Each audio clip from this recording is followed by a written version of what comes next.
My daughter framed me for embezzling $950,000 from my own company, a crime I never committed. For 18 months, they came to visit me in prison trying to ease their guilty consciences, but I always refused to see them. I sat in my cell staring at the concrete wall, counting the days. They think I am broken. They think I am just a senile old man who has lost his mind and his fortune. But they are wrong. The day of my release is not the end of my story. It is the beginning of their nightmare. Because today is the day I walk free, and today is the very day they lose everything. If you enjoy stories about justice served cold, please like this video and subscribe to my channel. And tell me in the comments, have you ever been betrayed by the one person you would have died to protect? The heavy metallic buzz of the prison gate opening was the sound I had dreamed of for 547 days. The steel doors slid apart and the humid air hit my face. I stepped out onto the sidewalk clutching a clear plastic bag that contained everything I currently owned. A cheap watch, a wallet with an expired driver's license, and a set of keys to a house I no longer legally owned. I am Wallace Jefferson. I am 68 years old. 2 years ago, I was the CEO of Jefferson Logistics, a trucking empire worth $50 million that I built from a single rusted delivery van. Today, according to the state, I am a convicted felon, a thief, and a disgrace. I took a deep breath, expecting to see the empty road or maybe a taxi. Instead, I saw my own car. It was a black Bentley Flying Spur, the car I had bought myself as a retirement gift after 40 years of breaking my back on the asphalt. It gleamed under the morning sun, looking out of place against the gray, depressing backdrop of the correctional facility. But I wasn't the one driving it. Sitting in the driver's seat wearing sunglasses that cost more than my father made in a year was Blake Anderson, my son-in-law.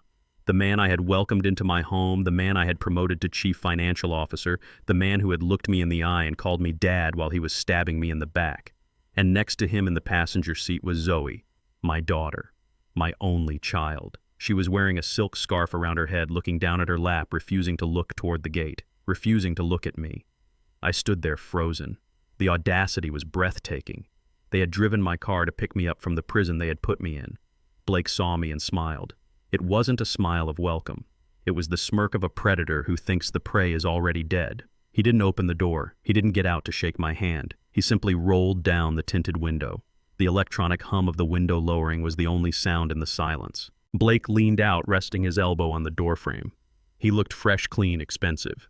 He looked like new money. He looked like a man who had never changed a tire in his life.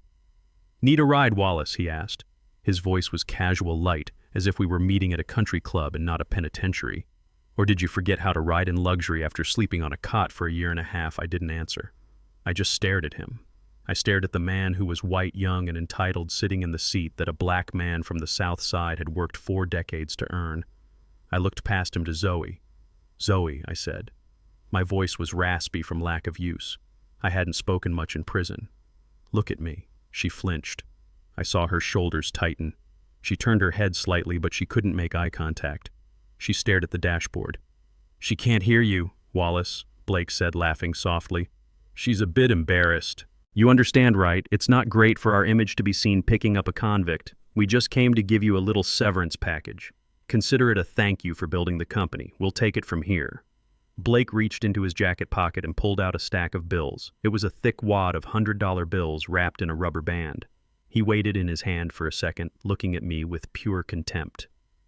"Here," he said. "Get yourself a taxi, and maybe a shower. You smell like the state." He tossed the money out the window. He didn't hand it to me, he threw it. The rubber band snapped midair and the bills exploded, fluttering down to the dirty pavement at my feet like dead leaves. It was a calculated act of humiliation. He wanted me to bend down. He wanted the great Wallace Jefferson, the man who employed 300 people to scramble on the ground for his charity. He wanted to see me on my knees. I looked at the money scattered in the dirt. Then I looked at Blake. I didn't move a muscle. I stood tall, straightening my spine despite the arthritis that the damp prison cell had made worse.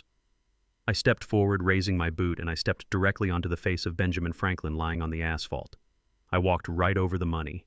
I didn't pick up a single dime. Blake's smile faltered for a fraction of a second. He revved the engine of the Bentley, the powerful motor growling. "Have it your way, old man," he sneered. "Just stay away from the office. The security guards have your photo. If you step foot on the property, I'll have you arrested for trespassing. Enjoy your freedom. It's the only thing you have left." He hit the gas. The Bentley tires screeched, kicking up dust and loose bills, and the car sped away, disappearing down the road. I watched them go. I watched my legacy, my blood, and my enemy drive away in my car. I felt a fire burning in my chest, a heat so intense I thought it would consume me. But I pushed it down. Rage is useful, but only when it is cold. A moment later, a rusted silver Honda Civic sputtered up to the curb. The brakes squealed loudly as it came to a stop. The passenger door opened, and a woman with messy red hair and a sharp, tired face leaned over. It was Sarah O'Malley. She was the only lawyer who had believed me when the indictment came down. She was the only person who had visited me every week, even when I couldn't pay her legal fees because my assets were frozen. "Get in, Wallace," she said. "You look like you're ready to kill someone." I got into the small, cramped car. It smelled of old coffee and legal briefs. It was a long way from the Bentley, but it felt cleaner. It felt honest. "Did you see them?" I asked, buckling the seatbelt. "I saw them," Sarah said, shifting the car into gear. I parked down the road. I wanted to run into the back of that Bentley, but my insurance doesn't cover intentional acts of vengeance. We drove in silence for a few miles. I watched the world pass by. Trees, houses, people, walking dogs. Normal life. It looked alien to me now. "I have the file you asked for," Sarah said, handing me a manila folder from the back seat. "It's worse than we thought." I opened the folder. Inside were copies of the documents that had sealed my fate. Transfer deeds, board meeting minutes, and a confession. A confession signed by me. "They say you signed the transfer of majority shares the night before your arrest." Sarah explained, her voice tight with anger. "The narrative they spun for the board was that you were drunk. They said you were spiraling guilty over the embezzlement and you signed the company over to Blake to save it from your own incompetence." I looked at the signature on the document. It looked like mine. It was a shaky, erratic version of my signature, but it was close enough to fool a casual observer. "Drunk," I whispered. "I haven't touched a drop of alcohol since 1984, Sarah. Not since the day I bought my first truck. I promised God that if he let me succeed, I would keep my mind clear. 40 years of sobriety." "I know," Sarah said softly. "And they know it too. That's why it's so vicious. They used your virtue and painted it as a vice. They told the shareholders you were a closet alcoholic, that the pressure of the investigation broke you. Blake played the hero. He told everyone he was stepping up to save the family legacy from a sick old man." I closed the folder. My hands were shaking not from age, but from the sheer force of my anger. Blake Anderson. He didn't just steal my money. He stole my reputation. He stole my name. He took the 40 years of discipline and hard work and turned it into a dirty joke for his country club friends to laugh at. "Where are we going?" I asked. "I couldn't get you back into your house," Wallace, Sarah said apologetically. "Blake changed the locks and put the deed in a trust controlled by Zoe. Technically, you're homeless. I found a place. It's not the Ritz." "It doesn't matter," I said. "Just get me to a place with 4 walls and a lock." We pulled into the parking lot of the Starlight Motel. It was a rundown building on the edge of the industrial district, the kind of place where people rented rooms by the hour and the police visited twice a night. The paint was peeling and there were bars on the windows. Sarah looked at me embarrassed. "It's all I could afford with the cash I had on hand," she said. "I'm sorry, Wallace." "It's perfect," I said. "It's exactly where I need to be. No one looks for a king in the gutter." I thanked Sarah and told her to go home. She hesitated, wanting to help me settle in, but I insisted. I needed to be alone. I walked into room 104. The air was stale and smelled of cigarettes and mildew. The carpet was sticky. I threw my plastic bag on the bed and sat down on the lumpy mattress. I sat there for a long time, listening to the sirens in the distance. I thought about Zoe. I remembered holding her when she was a baby, promising her the world. I remembered paying for her private schools, her university, her wedding. I remembered the day she brought Blake home. I had seen the hunger in his eyes then, but I thought it was ambition. I didn't know it was gluttony. I didn't know he looked at me and saw a meal. I bent down and took off my right boot. It was a heavy work boot, the kind I used to wear when I drove the rigs myself. I turned it over and pried at the heel. During my last week in prison, I had paid a guard 3 cartons of cigarettes to help me modify it. The heel slid open, revealing a small, hollowed-out compartment. Inside was a SIM card. It was a small piece of plastic, but it was more valuable than the stack of cash Blake had thrown at me. I took my cheap prison-issue phone, popped the back open, and inserted the card. I powered it up. The screen glowed. Messages started flooding in, hundreds of them. Alerts, notifications, encrypted pings. But I ignored them all. I dialed a single number, a number that wasn't saved in any contact list, a number I had memorized 10 years ago as an insurance policy I hoped never to use. It rang once, twice, then a click. "Start talking," a deep voice said on the other end. No pleasantries, no names. "It's Wallace," I said. "I'm out." There was a pause, a long silence where I could hear the hum of servers in the background. "We heard you were retired, Wallace," the voice said. "We heard you lost the game." "I didn't lose," I said, my voice cold and steady. "I was just in the locker room. Now I'm back on the field. What do you need?" "I need the Ghost Protocol," I said. "Reactivate the dark servers. I want eyes on everything. I want to know every transaction Blake Anderson has made in the last 18 months. I want his emails, his texts, his GPS history. And I want access to the reserve accounts. Those accounts don't exist, Wallace. Legally speaking." "Exactly," I said. "That's why Blake couldn't find them. He thinks he stripped the carcass clean. He doesn't know there's meat he can't see. It will cost you," the voice said. "I built an empire from dirt," I replied. "I can pay. Just tell me, is the system ready?" There was the sound of typing on the other end. Fast, rhythmic, aggressive. "Welcome back, Godfather," the voice said. "The system is live. You have full access." I hung up the phone. I looked around the dirty motel room. A cockroach skittered across the nightstand. Outside, a couple was arguing loudly. I was 68 years old. I was a felon. I was homeless. But as I sat there, I felt a strange calm settle over me. Blake and Zoe were probably drinking champagne right now, toasting to their victory, laughing about the old man they had kicked to the curb. They thought the story was over. They thought they had buried me. They forgot that you don't bury a seed. You plant it. And I was about to grow a forest of thorns that would tear their world apart. I stood up and walked to the dirty mirror hanging over the dresser. I looked at my reflection. The gray hair, the lines on my face, the eyes that had seen too much. I straightened my collar. "Let's go to work," I whispered to the empty room. Tomorrow I wouldn't just be an ex-convict. Tomorrow I would be a ghost haunting my own company. And the first stop was the shareholder meeting. Blake wanted a show. I was going to give him a performance he would never forget. The silent CEO was silent no more. The walk from the Starlight Motel to the headquarters of Jefferson Logistics took me exactly 55 minutes. My knees ached with every step, a reminder of the cold concrete floor I had slept on for the last 18 months. But the pain was good. It kept me focused. It kept the fire in my belly burning hot. I wore the same clothes I had left prison, in a cheap gray suit that was 2 sizes too big and smelled faintly of industrial detergent. I looked like a vagrant. I looked like a man who had lost everything. And that was exactly what I wanted them to see. I stood across the street looking up at the glass and steel tower I had built. When I started this company 40 years ago, this lot was nothing but weeds and broken bottles. I poured the foundation myself. I laid the first bricks. I knew the pulse of this building better than I knew the beat of my own heart. And now, giant banners hung from the roof. They did not say Jefferson Logistics anymore. They said Anderson Global. Blake had wasted no time erasing my name.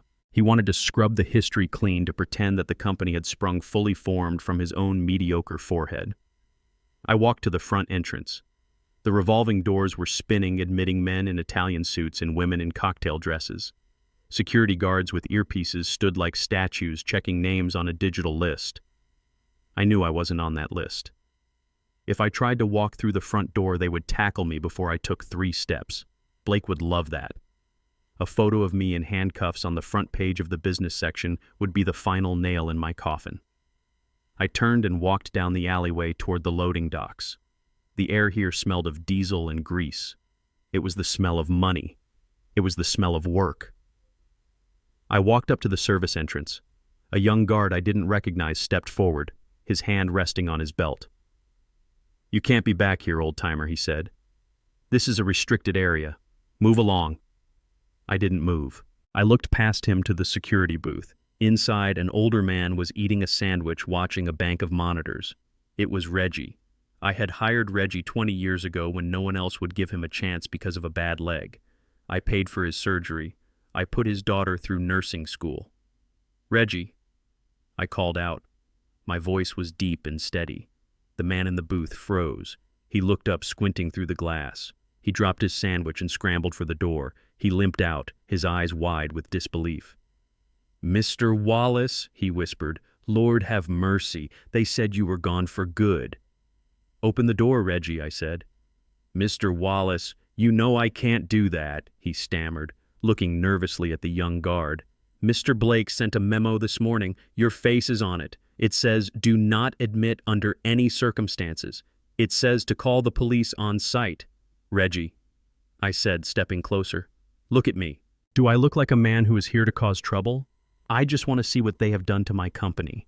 I built this loading dock, Reggie. I signed your checks for 2 decades. I am asking you for 5 minutes." Reggie looked at the young guard, then back at me. He saw the cheap suit. He saw the tired eyes. But he also saw the man who had saved his life.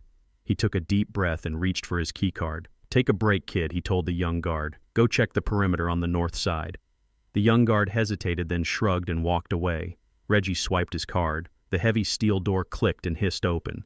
"You got 5 minutes, Mr. Wallace," Reggie said softly. "The service elevator takes you straight to the kitchen behind the main atrium. Be careful, they are celebrating in there." I nodded and placed a hand on his shoulder. "Thank you, Reggie. I won't forget this." I walked into the belly of the beast. The service corridors were quiet, the hum of the ventilation system the only sound. I made my way to the freight elevator and pressed the button for the lobby level. As the car rose, I adjusted my collar. I wasn't going up there to beg. I wasn't going up there to explain myself. I was going up there to remind them that you cannot kill a ghost. The elevator doors opened and the noise hit me instantly. The sound of clinking crystal, the murmur of hundreds of voices, the soft playing of a string quartet. I stepped out into the prep kitchen. Waiters in white jackets were rushing back and forth with trays of hors d'oeuvres that cost more than my first truck. I walked through the swinging doors and stepped out into the main atrium. It was dazzling. The space I had designed to be a functional welcoming lobby had been transformed into a nightclub for the elite. A massive chandelier hung from the ceiling. A champagne fountain flowed in the center. And everywhere I looked, I saw faces I didn't recognize. Young, white, wealthy faces. The old drivers, the dispatchers, the mechanics who had been the backbone of this company were nowhere to be seen. Blake had cleansed the room. I stood in the shadow of a large pillar watching. In the center of the room, a stage had been erected. Blake Anderson stood there holding a microphone, a glass of champagne in his other hand. He looked like a prince. His suit was tailored to perfection. His hair was slicked back and his teeth shone under the spotlights. Next to him stood Zoe, smiling that tight, fearful smile I had seen in the car. "Ladies and gentlemen," Blake boomed, his voice echoing off the marble walls. "Thank you all for coming tonight to celebrate a new dawn. For too long, this company was held back by outdated thinking. We were stuck in the past, weighed down by inefficiency and, frankly, by corruption." A murmur of agreement rippled through the crowd. "But that era is over." Blake continued, raising his glass. "We have trimmed the fat, we have modernized our fleet, we have severed ties with the criminal elements that were rotting this organization from the inside out. Jefferson Logistics is dead. Long live Anderson Global." The crowd erupted in applause. They cheered for the death of my legacy. They cheered for the thief who stood on my stage. I stepped out from the shadows. I didn't run. I didn't shout. I just walked. I walked right through the center of the crowd. People turned to look. The applause faltered. The cheering died down, replaced by a ripple of confused whispers.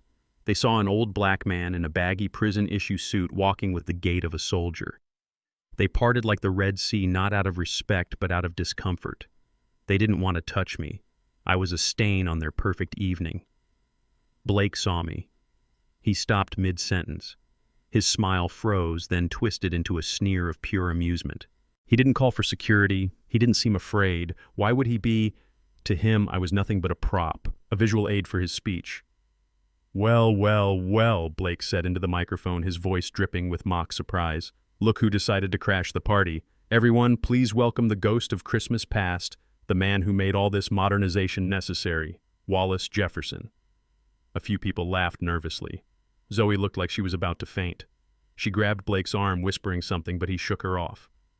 "Come on up, Wallace," Blake taunted. "Don't be shy. Did you come to return the petty cash you stole? Or are you here to ask for a job? We might have an opening for a janitor." You know the building better than anyone after all. I reached the foot of the stage. I looked up at him. The rage I had felt in the motel room was gone, replaced by a cold, sharp clarity. I climbed the stairs. The security guards started to move toward me, but Blake waved them off. He was enjoying this too much. He wanted the audience to see him dominate the old lion. I stood next to him. He was taller than me, younger than me, richer than me, but he smelled of fear. Under the expensive cologne, he smelled like a coward.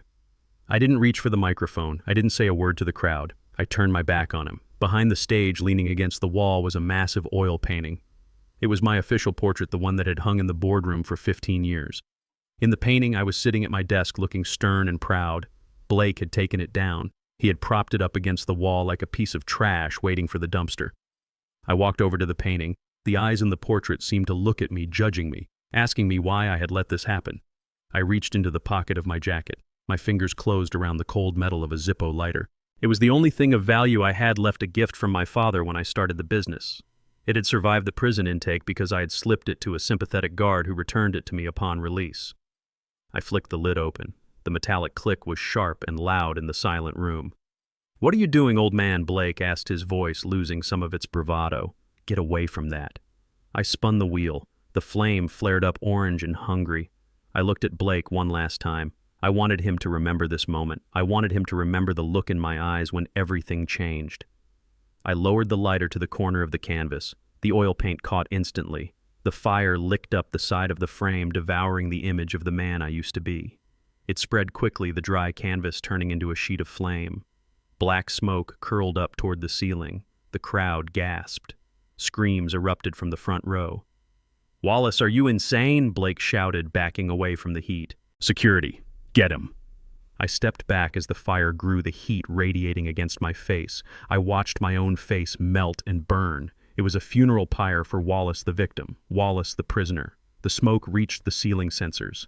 A loud piercing alarm shattered the air. Then with a hiss, the sprinkler system activated. Water rained down from the ceiling. It wasn't a gentle mist, it was a deluge.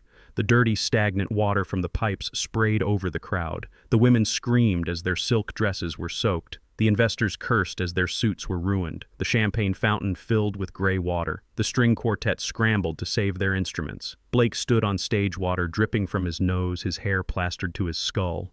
He looked like a drowned rat. His moment of triumph had turned into a wet, chaotic disaster. I stood there, the water soaking my cheap suit, unmoving.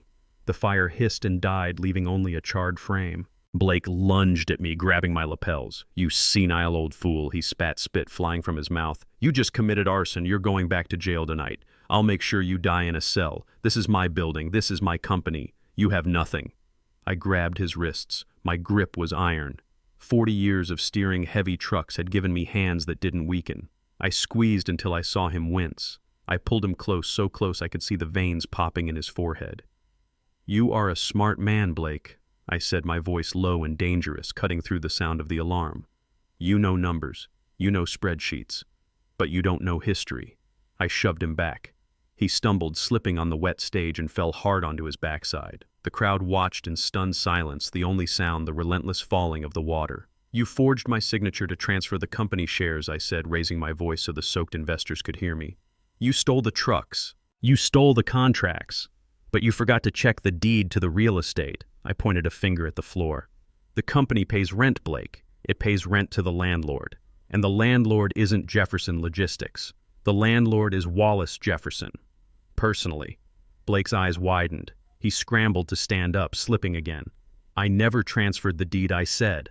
"I own this building. I own the land it sits on. I own the parking lot your Bentley is parked in." I took a step toward him. "You are trespassing. I am evicting Jefferson Logistics effective immediately. You have 24 hours to remove your people and your property from my building. If you are not gone by sunset tomorrow, I will have the sheriff throw every single one of you out on the street." I turned to the crowd of wet, shivering millionaires. "The party is over," I announced. "Get out of my house." I turned and walked down the stairs. The security guards, soaked and confused, stepped aside to let me pass. No one touched me. No one said a word. I walked through the chaos, through the ruined gala, and out the front doors into the night. The cool air felt good on my wet skin. I was shivering, but I smiled. I had fired the first shot. and judging by the look on Blake's face, I had hit the target dead center. But this was just the opening move. Blake would lawyer up. He would fight. He would try to destroy me. Let him try. I had ghosts on my side, and tomorrow I was going to introduce him to the family he thought he had buried. I walked toward the bus stop. I had a meeting to prepare for. My daughter Zoe would be coming to see me soon. I knew she would. She would come with tears and excuses sent by her husband to manipulate the old man one last time. I couldn't wait to see her try.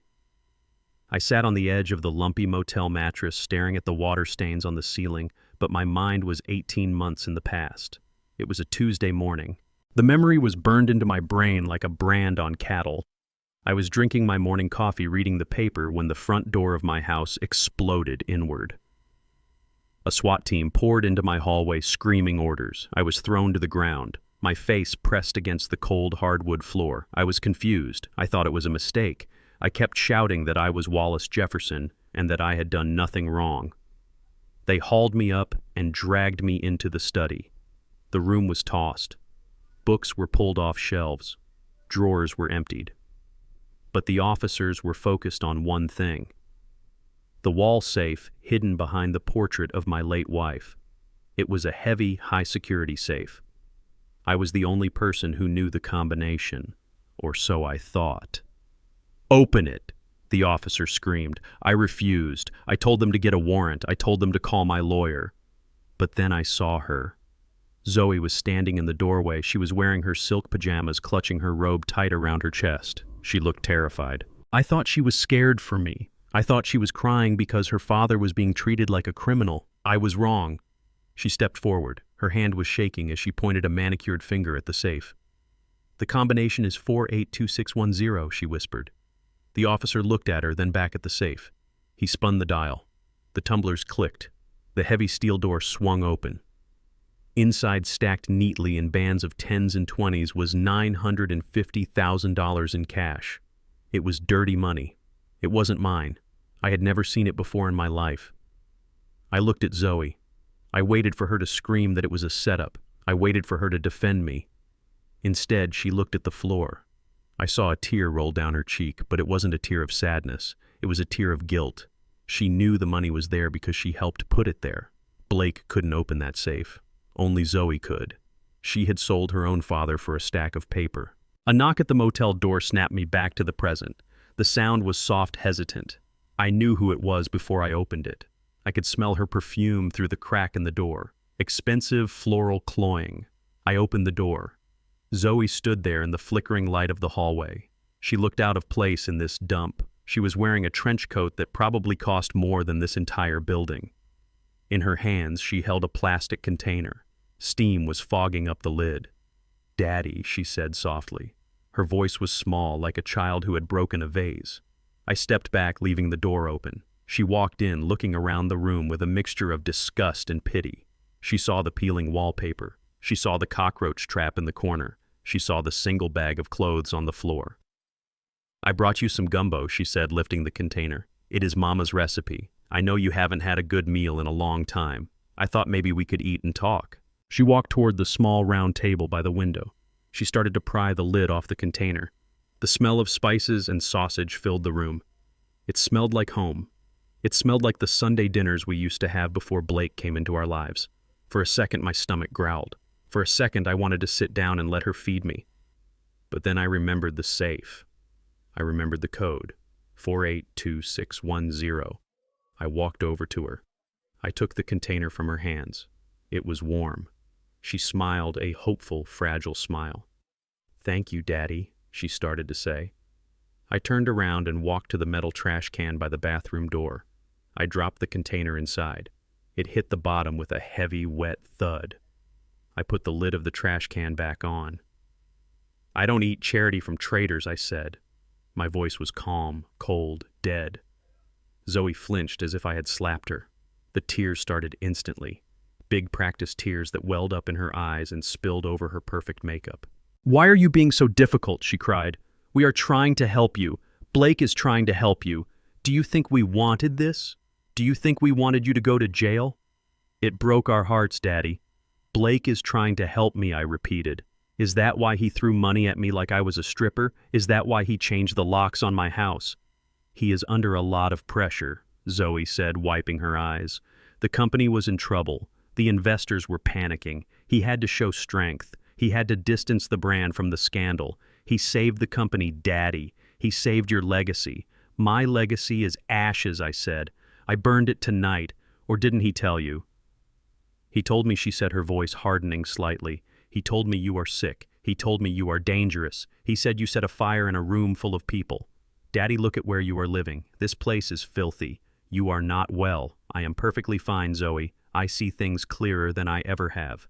Then sign the papers, she blurted out. The mask slipped for a second. The desperation clawed its way through. Sign the papers transferring the building to the company trust. Just do it, Daddy. Please. Blake says if you sign the building over, he will give you a monthly stipend. You can move out of here. You can get a nice apartment. You can retire for real this time. So that is it, I said. You didn't come here to feed me. You came here to close the deal. It is not just about the building, she pleaded, grabbing my arm. It is about Trey, your grandson. He got into that private university in the East. The tuition is $60,000 a year. We need the assets liquid, Daddy. If we don't secure the building, the bank pulls our credit line. Trey loses his spot. Do you want to punish your grandson because you are too stubborn to let go? She was using the boy. She was using my own flesh and blood as a bargaining chip. I looked at her and I tried to find the little girl I used to carry on my shoulders. I tried to find the daughter who used to wait up for me when I drove the late shifts. She was gone. In her place was a woman who had been hollowed out by greed and filled up with her husband's lies. You have a lot of nerve talking about Trey, I said, pulling my arm away. You think I don't know about the accounts. You think I don't know you and Blake have been bleeding the company dry for 3 years to pay for vacations and cars and jewelry. You don't need money for Trey. You need money to cover your own theft. That is a lie, she screamed, her face twisted into something ugly. You are paranoid. You are a senile old man who belongs in a home. Get out, I said. Daddy, please, get out before I throw you out. She stared at me, breathing hard. Then she turned and marched to the door. She stopped with her hand on the knob. You are going to die alone in this rat hole, she hissed. And when you do, I won't even pay for the funeral. She slammed the door. The sound echoed in the small room. I stood there shaking. Not from fear, but from a deep, profound sorrow. It is a terrible thing to realize you have raised a monster. It is a terrible thing to realize your love was the fuel that fed the fire that burned you down. I sat back down on the bed. I put my head in my hands. I needed a minute. Just 1 minute to grieve the daughter I had lost. But I didn't get a minute. There was another knock at the door. Go away, Zoe, I shouted. It is me, Wallace. It was Sarah. I got up and opened the door. Sarah walked in looking pale and grim. She was holding a folder. She didn't look at the trash can where the gumbo was leaking. She looked straight at me. She was just here, wasn't she? Sarah asked. Yeah. She wanted me to sign the building over, said it was for Trey's tuition. Sarah threw the folder onto the bed. It slid across the cheap duvet cover. She is lying, Wallace. It is not for tuition, and it is not for a retirement apartment for you. I picked up the folder. Inside was a single sheet of paper. It was a photocopy of a document on letterhead from a facility called Shady Pines Memory Care. It was an intake form. Read the bottom, Sarah said. I looked at the bottom of the page. It was a consent form for involuntary commitment. It stated that due to advanced dementia and violent tendencies, the patient required 24-hour secure lockdown. The patient's name was Wallace Jefferson, and there at the bottom was the signature of the responsible party. It wasn't Blake's signature. It was Zoe's. They plan to grab you the second you sign the building over, Sarah said, her voice shaking with rage. They have a van scheduled for tomorrow afternoon. They are going to declare you incompetent using the arson incident at the gala as proof of your mental decline. Once you are in that facility, you lose all legal rights. You can't hire a lawyer. You can't access your bank. You can't leave. They will pump you full of sedatives and let you rot while they sell off every brick you own. I stared at Zoe's signature. The loops and curves were so familiar. It was the same signature I saw on her report cards, the same signature on her marriage license. She signed it, I whispered. My own daughter signed my life away. She didn't just sign it, Wallace. Sarah said. She requested the highest level of security. No visitors, no phone calls. She wants to bury you alive. I dropped the paper. It fluttered to the floor, landing next to my boot. The sadness I had felt moments ago evaporated. It was replaced by something colder, something harder. It was the feeling of a soldier realizing the enemy isn't on the other side of the trench. The enemy is in the foxhole with him. This isn't a family dispute anymore, I said, looking at Sarah. This is a hit. They are trying to take me out. Yes, Sarah said. So what are we going to do? I walked over to the window and looked out at the parking lot. The neon sign of the motel buzzed and flickered. If they want to play the game of who is crazy, I said, let us show them crazy. They think I am a confused old man. Good. Let them think that. I turned back to Sarah. Get the car. We have a meeting with some old friends. And call the bank. I need access to the reserve funds by morning. But the accounts are frozen, Sarah argued. Not the offshore ones, I said. The ones Blake doesn't know about. The ones I set up the day Zoe married him because I had a bad feeling about his smile. Sarah's eyes widened. You have offshore accounts. I have a war chest, Sarah. And it is time to open it. Zoe wants to send me to a home. I'm going to send her husband to prison. And her. I am going to send her to the poorhouse. I grabbed my jacket. The exhaustion was gone. The arthritis was gone. I felt strong. I felt dangerous. Let's go, I said. We have a lot of work to do before sunrise. They want a war. They just got one. And unlike them, I don't plan on taking any prisoners. It was 3 a.m. when the war came to my front door. I was awake, staring at the water stains on the motel ceiling, listening to the hum of the cheap refrigerator in the corner. I had not slept more than 2 hours a night since I walked out of prison. My mind was too busy playing chess, moving pieces around a board only I could see. Then the silence shattered. A fist pounded against the flimsy wood of room 104. It was not a polite knock. It was a demand. It shook the door frame, sending dust drifting down from the cracked plaster. "Open up, old man," a voice growled from the hallway. "We have a message from Mr. Anderson." I sat up. My heart did not race. My hands did not shake. In prison, you learn the difference between a threat and an action. This was an action. Blake had decided that legal threats were taking too long. He had sent the dogs. I swung my legs off the bed. My boots were already on. I never took them off these days. I stood up and looked around the room for a weapon. There was a heavy iron lamp on the bedside table. I ripped the cord from the wall. I weighed it in my hand. It was solid brass. It would do. I walked to the door. The pounding came again, harder this time. The wood splintered around the lock. "We know you are in there," Wallace, another voice shouted. "Open the door or we kick it down." I unlocked the deadbolt and stepped back. I did not hide. I stood in the center of the room, holding the lamp behind my back. My posture stooped, my eyes wide. I wanted them to see a frightened old man. I wanted them to get careless. The door swung open. 2 men filled the frame. They were big, wearing leather jackets and jeans. They looked like the kind of hired muscle you find in dive bars on the wrong side of town. Cheap violence. Blake was getting desperate. The first one stepped inside. He had a shaved head and a scar running down his cheek. He looked at me and sneered. "Sign the papers, Grandpa," he said, pulling a folded document from his jacket. "Blake says you are being stubborn. He says maybe you need a little motivation." He slapped a baton into his palm. The sound was wet and heavy. "I don't have a pen," I said, my voice trembling just enough to sell the lie. "We brought a pen," the second man said, stepping in behind him. "And if you don't use it to write your name, we are going to use this baton to break your knees. You won't be walking out of here." They moved closer. They saw an old man in a cheap suit. They didn't see the truck driver who had hauled steel across the Rockies in the dead of winter. They didn't see the man who had fought off hijackers with a tire iron in a rest stop outside of Detroit in '89. The first man reached for my shoulder. That was his mistake. I didn't pull away. I stepped into him. I swung the brass lamp with every ounce of strength I had left. It connected with the side of his knee with a sickening crunch. He screamed a high-pitched sound of pure shock and crumpled to the floor, clutching his leg. The second man froze. He hadn't expected resistance. He stared at his partner writhing on the dirty carpet. Before he could react, I dropped the lamp and drove my fist into his solar plexus. It wasn't a boxer's punch, it was a brawler's punch, ugly and effective. The air whooshed out of his lungs. He bent double, gasping.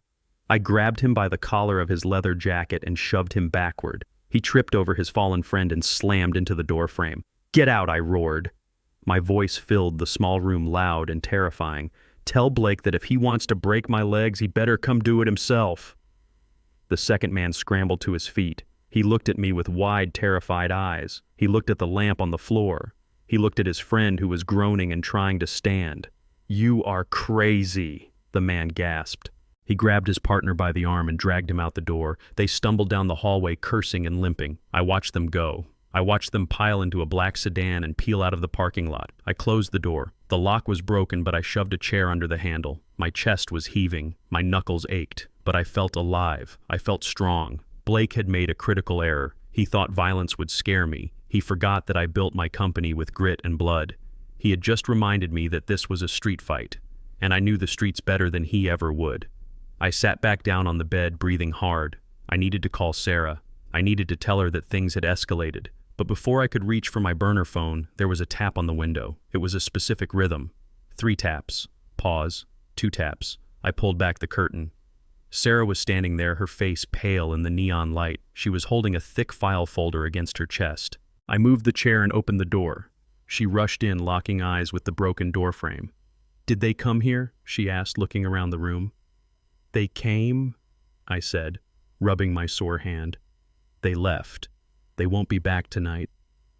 Sarah looked at the chair under the doorknob, then back at me. She didn't ask what happened. She knew. She simply nodded and threw the file onto the table. "We have a bigger problem, Wallace," she said. Her voice was shaking, not with fear, but with adrenaline. "I got the decrypt from your hacker friend. The Ghost protocol worked. We accessed the internal shipping manifests for the last 6 months. And I asked, did he cook the books?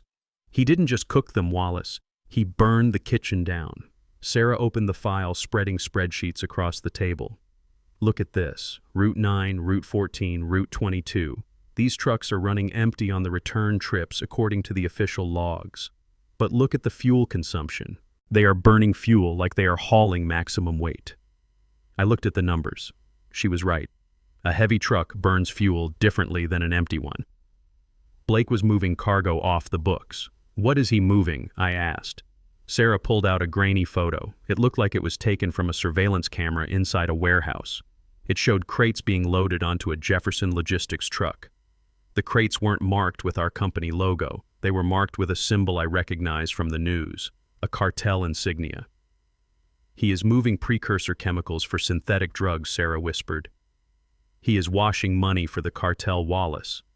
He is using your fleet, your drivers, your reputation to traffic illegal materials across state lines." I sat down heavily. The air left the room. This wasn't just embezzlement. This was federal prison for life. "That is why he needs the building," I said, realizing the full scope of the trap. "The distribution hub. It is the perfect cover." "Exactly," Sarah said. "And here's the kicker. The feds are watching. My contact at the DOJ says there is an active investigation. They are building a RICO case. They are waiting for a big shipment to raid the headquarters.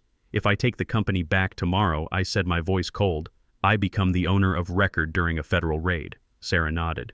"You would be the CEO when the FBI kicks down the doors. You would be responsible for the cargo. Blake would claim he was just an employee following your orders from prison. He would pin it all on you. He set you up, Wallace. He wants you to take the company back so you can take the fall." I stared at the photo of the truck. My truck. My name was painted on the side. Jefferson Logistics. He had turned my name into a mule for criminals. The rage I felt before was a candle compared to the inferno I felt now. But I couldn't let it consume me. If I acted on anger, I would walk right into a cell.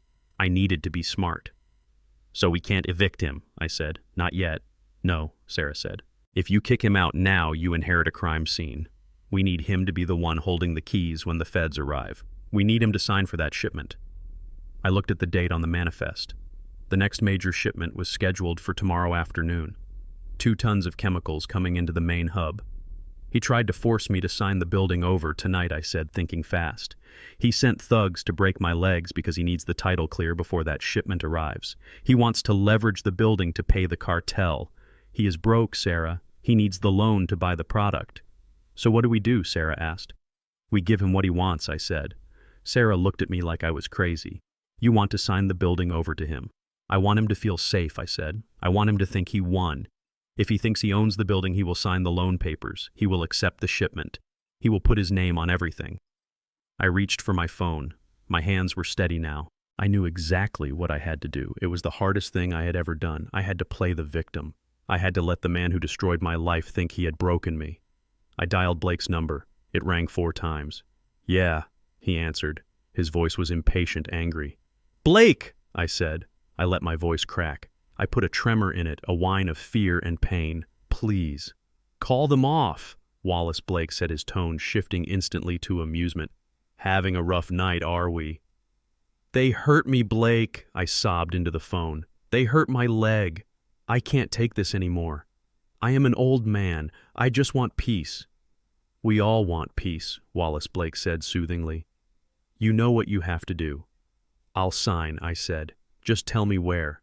I'll sign the building over. I'll sign the company rights. Just leave me alone. Give me the stipend you promised. Let me go." "Smart decision," Blake said. "You should have done this 18 months ago. Meet me at the office, 9 a.m. sharp, and Wallace, don't bring that lawyer, just you. Or the next time my friends visit, they won't stop at your knees." "I understand," I whispered. 9 a.m. I'll be there." I hung up the phone. The room was silent. Sarah was staring at me, her mouth slightly open. "You are a terrifying liar, Wallace," she said softly. I looked at her. My eyes were dry. My face was stone. "I am not lying, Sarah," I said. "I am hunting." Blake thought he was the predator. He thought I was the wounded gazelle limping into the clearing. He didn't know I was the Trojan horse. He was going to open the gates and let me in. And once I was inside, I wasn't going to burn the city down. I was going to hand the keys to the FBI and lock him in with the fire. "Get the paperwork ready," I told Sarah. "We need a specific clause, something buried in the fine print. Something he won't read because he will be too busy counting his money." "What kind of clause?" Sarah asked, opening her laptop. "A liability transfer," I said. "We are going to sell him the building for $1. But in exchange, he assumes full legal responsibility for all inventory and transport operations retroactive to the date of my arrest." "He will never sign that," Sarah said. "He will sign it," I said, "because he is arrogant and because he thinks I am too stupid to trap him." I stood up and walked to the window. The sun was starting to rise over the industrial park. The sky was turning a bruised purple. "Sang mai Ninjo, Dung Den Muon Baja." I wouldn't be late. I would be right on time to watch him dig his own grave. I walked into the lion den at exactly 9 o'clock in the morning. The elevator ride up to the 40th floor was silent, a vertical ascent into the belly of the beast I had created. The doors slid open with a soft chime revealing the reception area of Anderson Global. It smelled of fresh lilies and expensive coffee, a stark contrast to the bleach and despair of the motel room I had left an hour ago. The receptionist, a young woman with a headset who didn't know my face, looked at my cheap suit with a polite practiced disdain. "Mr. Jefferson," she said, her voice cool. "Mr. Anderson is expecting you in the main conference room." I walked down the hallway. The carpet was thick, muffling the sound of my heavy boots. I passed office doors made of frosted glass. I saw shadows moving inside, people working, making deals, keeping the machine running. None of them knew that the engine was about to stall. None of them knew that the man walking past their doors was holding the kill switch in his pocket.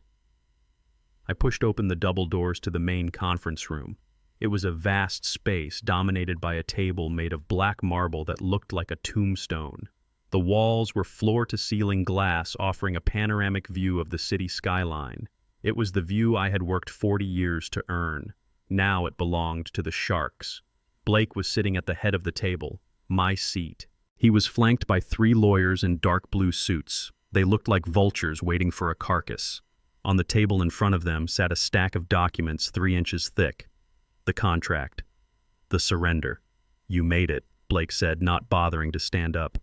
"I was worried you might get cold feet, or maybe get lost on the way from the slums." I didn't answer. I walked to the chair at the opposite end of the table. It was a simple guest chair, not the leather executive chair I used to sit in. I sat down slowly, letting my shoulders slump, letting my hands tremble slightly on the armrests. I needed them to see a defeated man. I needed them to see a victim. The lawyers slid the documents toward me across the polished stone. The paper made a dry, rasping sound. "Just sign where the tabs are, Wallace," one of the lawyers said, offering me a heavy gold pen. It is a standard transfer of assets. You are selling the building and the land to Anderson Global for the sum of $1. In exchange, the company assumes all liabilities associated with the property. I looked at the document. It was a death warrant for my ownership. It was the key to the kingdom. And the stipend, I asked, my voice weak. The money you promised. It is in the addendum, Blake said, checking his watch. $5,000 a month. Enough to keep you in soup and crackers until you die. Now sign the damn papers. We have a busy day. I picked up the pen. It felt heavy in my hand. I hesitated. I looked at the pages, pretending to read, pretending to be confused. Blake sighed loudly. He stood up and walked around the table. He moved with the predatory grace of a man who has never been punched in the mouth. He stopped right behind my chair. I could smell his cologne, a scent of musk and arrogance. He leaned down, placing his hands on the back of my chair, trapping me. He brought his face close to my ear. His breath was hot against my skin. "Stop stalling, old man," he whispered. I looked up at him. I looked into his pale blue eyes. "Why, Blake?" I asked softly. "Why did you have to destroy me? I gave you everything." Blake laughed. It was a low, ugly sound that didn't leave his throat. "You gave me scraps, Wallace," he hissed. "You gave me a job. You gave me a salary. But you never gave me respect. You always looked at me like I was an outsider, like I wasn't good enough for your daughter." He leaned closer, his voice dropping to a venomous whisper that the lawyers couldn't hear. "You want to know the truth? I never liked you people. You think because you put on a suit and bought a big building that you are one of us. But you are not. You are just a lucky black man who got above his station. I am just putting things back in their natural order. Now sign the paper and get back to the gutter where you belong." The words hit me like a physical blow. It wasn't just greed. It wasn't just ambition. It was hate. Pure, old-fashioned, rot-in-your-gut racism. He had smiled at my dinner table for 10 years while despising the color of my skin. The rage flared up in my chest, white-hot and blinding. I wanted to turn around and drive the gold pen into his eye. I wanted to tear his throat out, but I didn't. I forced the fire down into my belly. I let it fuel my focus. He had just given me the last piece of motivation I needed. "You are right, Blake," I said, my voice trembling with a mix of fake fear and real hatred.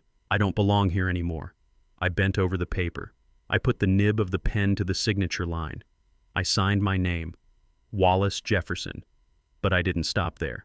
Next to my name in small cramped letters that looked like a nervous tick or a reference code, I wrote Ref 4B 1998.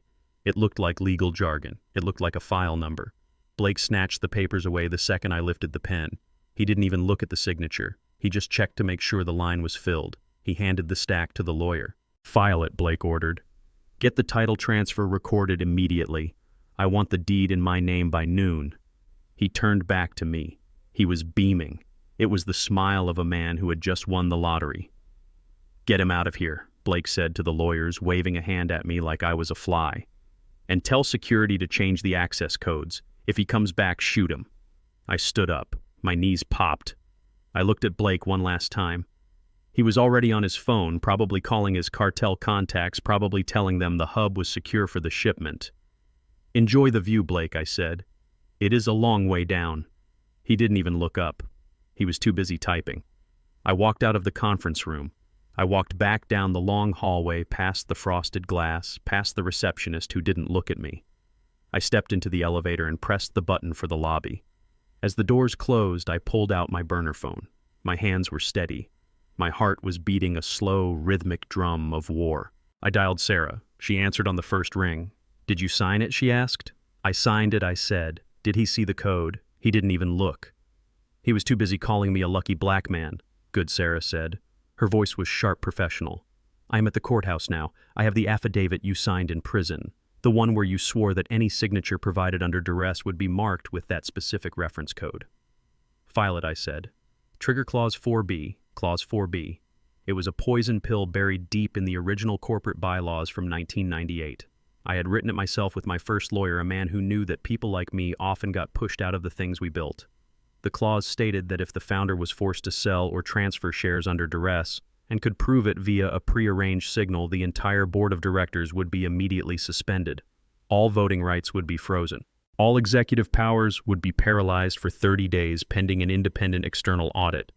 It meant that as of this moment, Blake Anderson was a captain who couldn't give orders. He couldn't sign checks, he couldn't authorize loans, and most importantly, he couldn't legally accept a shipment of 2 tons of precursor chemicals without triggering a compliance review. He thinks he owns the building, I said, watching the floor numbers count down, but he just locked himself inside a cage.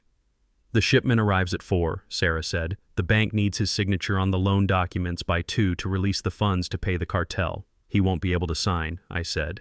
The system will lock him out. The moment you file that affidavit, the corporate accounts freeze. He is going to panic, Sarah said. That is the point, I replied. Panic makes people stupid. Panic makes people desperate. And when he gets desperate, he is going to make a mistake that the FBI can see from space. The elevator doors opened. I stepped out into the lobby. I walked out the front doors into the bright morning sun. I took a deep breath. The air smelled of exhaust and hot pavement, but to me, it smelled like victory. I had signed my name. I had sold my building for $1, but I had bought myself a front row seat to Blake Anderson's destruction. I walked toward the subway. I had one more stop to make. My grandson Trey was out there somewhere. He was angry, confused, and brainwashed by his father. I needed him, not just for the plan, but because he was the only part of my legacy that was still worth saving. Blake had the building. I was going to take the boy. And then we were going to watch the empire burn together. I found him where I knew he would be. My grandson Trey was standing by the chain-link fence of the community basketball courts. He was 18 years old, tall and lanky, with the same broad shoulders I had at his age. He was wearing a varsity jacket and holding a basketball under his arm. He looked like promise. He looked like the future. But when he saw me, his face twisted into a mask of pure, unadulterated hate. I pulled Sarah's rusted Honda up to the curb. I didn't even have time to put the car in park before Trey was sprinting toward me. He wasn't coming to hug his grandfather. He was coming to hurt me. He screamed something unintelligible, a raw sound of teenage fury. He reached down and grabbed a jagged piece of concrete from a broken curb. It was the size of a baseball. I stepped out of the car. I didn't raise my hands. I didn't try to run. I just stood there by the open door and looked him in the eye. "You ruined us," Trey screamed. His voice cracked. He was crying. "You destroyed my mom. You burned the company down. Dad said you are a monster." He threw the rock. He didn't hesitate. He threw it with all the strength of a young man who thinks he is defending his family. I saw it coming. What? I could have ducked. I could have stepped back behind the car door, but I didn't. I needed him to see that I wouldn't run from him. I needed him to see that his anger couldn't break me. The concrete hit my left shoulder. The impact was a dull, heavy thud that sent a shockwave of pain down my arm. I grunted, but I didn't stumble. I didn't rub the spot. I just kept looking at him. Trey stopped panting. He looked at the rock on the ground, then at me. He looked terrified of what he had done, but also defiant. "Feel better?" I asked. My voice was calm, steady. "Why won't you just die?" Trey sobbed. "Why did you have to come back? We were happy. Dad fixed everything you broke. He was going to pay for my college. Now we have nothing because of you. Your dad didn't fix anything, son," I said, taking a step toward him. "He didn't pay for your college. I did. I put that money in a trust the day you were born. Your father spent it on a boat he keeps in a marina you have never visited," Liar Trey shouted. "He loves us. He loves Mom." I opened the back door of the Honda. "Get in," I said. "I am not going anywhere with you." "Get in the car, Trey," I commanded. The voice wasn't the voice of a grandfather. It was the voice of the CEO. It was the voice that made truck drivers twice his size stand up straight. "If you want to hate me, that is fine. But hate me for the truth. Don't hate me for a lie. If I show you the truth and you still want to throw rocks, I will stand here and let you stone me to death. But first you look." Trey hesitated. He looked at the court where his friends were watching. He looked at my shoulder where a dark bruise was already forming under my jacket. He threw his basketball into the grass. He stomped over and got into the passenger seat. He slammed the door so hard the rusty car shook. I drove in silence. We left the manicured suburbs where Blake had moved the family. We drove south past the shiny glass of downtown, past the gentrified lofts, until the roads got rougher and the buildings got lower. We drove to the industrial district, to the place where the air tasted of diesel and dust. I pulled up to a rusted, corrugated metal warehouse at the end of a dead-end street. It looked abandoned. Weeds grew through the cracks in the asphalt. The sign above the door was faded, almost unreadable. Jefferson Transport, not logistics. Transport. The original name. "Where are we?" Trey asked, looking around nervously. "This place is a dump." "This is where you come from," I said, getting out. I unlocked the padlock on the sliding door.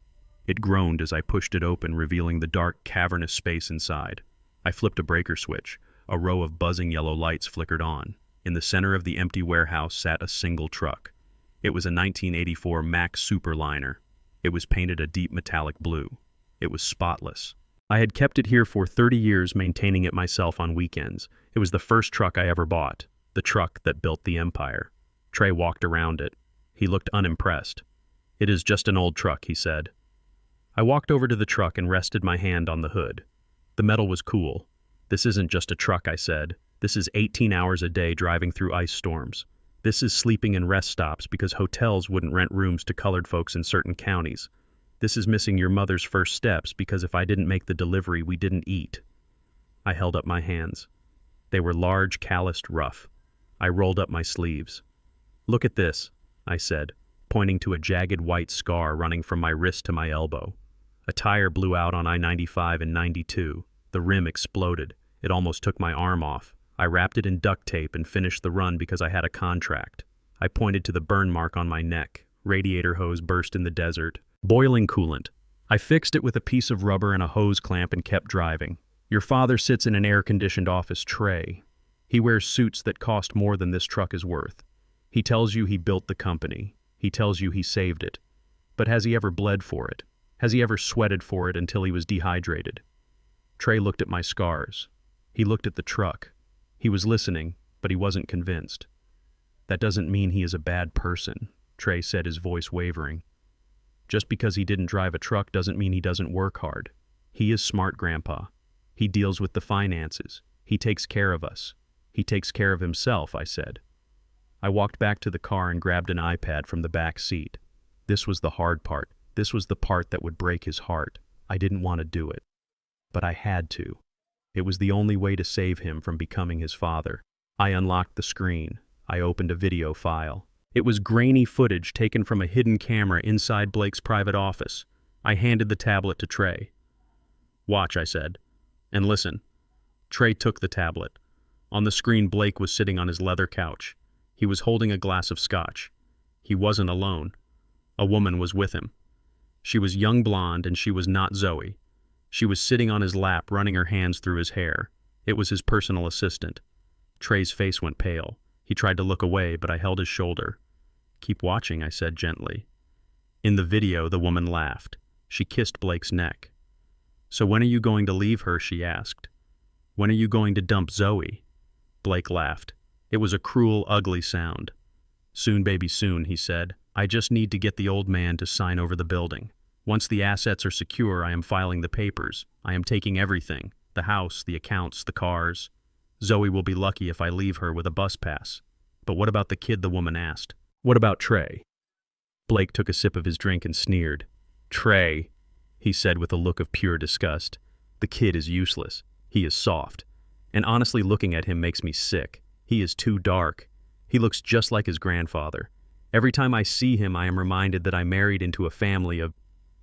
He used a word, a racial slur, a word that cut through the air like a whip, a word that no father should ever use to describe his son, a word that stripped away 18 years of fake smiles and birthday parties.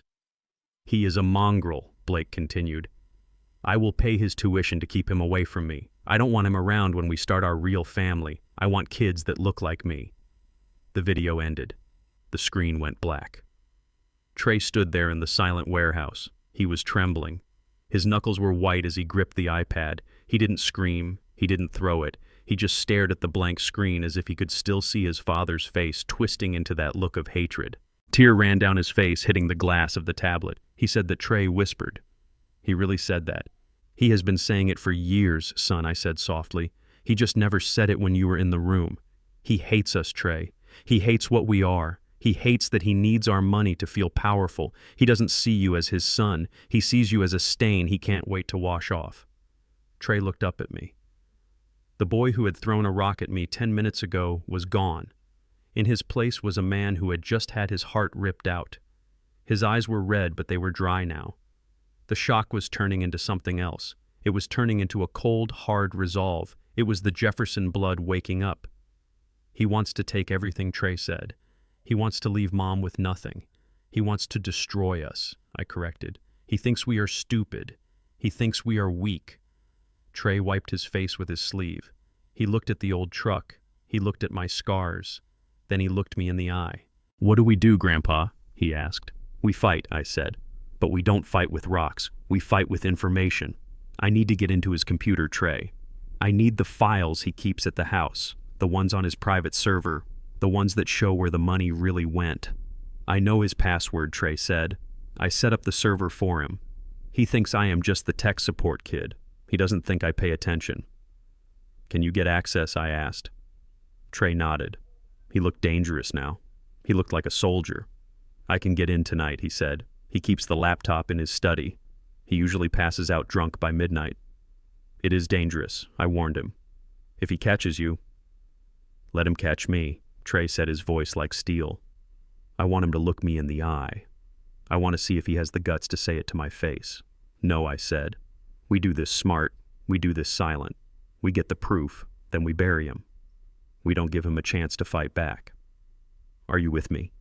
Trey held out his hand. "I am with you, Grandpa." "Let's take him down." I shook his hand. His grip was strong. We walked out of the warehouse, leaving the old truck in the dark. We had a war to win, and now I had my army. Blake Anderson had made a fatal mistake. He thought he could break my family. Instead, he had just forged it into a weapon, and tonight, that weapon was coming home. We parked behind a derelict strip mall on the edge of town where the streetlights had been shot out years ago. It was the kind of place where deals were made in shadows and kept in silence. Trey sat in the passenger seat of the Honda, clutching his knees. He was vibrating with nervous energy. He looked like a kid waiting for the principal, but we were waiting for a felon. A beat-up sedan pulled in next to us. The driver killed the lights. I flashed my high beams once. The door opened, and a man stepped out. He was thin, wiry, and moved with the twitchy paranoia of someone who had spent too much time in solitary confinement. It was Jimmy Fingers, me. I had saved Jimmy from a beating in the yard 3 months into my sentence. He owed me, and Jimmy always paid his debts. He slid into the back seat of the Honda. The smell of cheap tobacco and stale coffee came with him. "Wallace," he said, nodding at me. "You look good for a dead man." "I am not dead yet, Jimmy," I said. "I need the package." Jimmy looked at Trey. "Who is the kid?" "He is Blood," I said. "He is the runner." Jimmy grunted and reached into his jacket. He pulled out a small black USB drive. It looked ordinary, but I knew it was anything but. "This is a ghost key," Jimmy explained, his voice low and fast. "I wrote the code myself. It is a rootkit injector. You don't need a password. You don't need a login. You just plug it into the port and wait for the green light. It will bypass the firewall, copy the hard drive image, and install a keystroke logger in the background. It is invisible, Wallace. Unless the NSA is looking for it, nobody will find it." "How long?" I asked. 5 minutes, Jimmy said. "Maybe 6 if the drive is encrypted heavily. But once the light turns green, you pull it and walk away. The data will dump to the cloud server I set up for you." I took the drive. It felt light in my hand, but I knew it carried the weight of my future.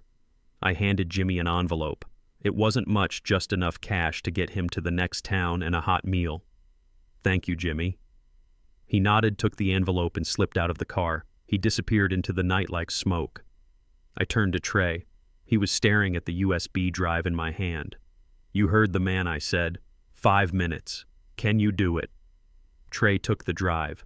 His hand was shaking slightly, but his eyes were steady. "I can do it, Grandpa." We drove to the suburbs. The houses here were large and silent, sitting behind manicured lawns and security gates. Blake Anderson's house, my house, the house I had paid for. We parked down the street in the shadow of a large oak tree. It was 2 a.m. The neighborhood was asleep. I handed Trey an earpiece. It was connected to my phone. I would be on the line the whole time. "If he wakes up," I said, "if anything happens, you get out. You run. Do not try to be a hero. Do you understand?" "I understand," Trey whispered. He slipped out of the car and moved toward the house. I watched him go. He moved quietly, staying in the shadows. He knew the security codes. He knew where the cameras were blind. He was the perfect infiltrator because he belonged there. I listened to his breathing over the phone line. It was ragged fast. I heard the beep of the keypad at the side door, the click of the lock. "I am in," Trey whispered. "Go to the study," I said. "Move slow. Watch for the floorboard on the third step. It creaks." I heard the soft thud of his sneakers on the carpet. I closed my eyes, visualizing the layout of the house I used to visit every Sunday. The study was on the ground floor past the living room. "I am at the door," Trey said. "It is closed." "Is there light under it?" I asked. "No, it is dark. Go in."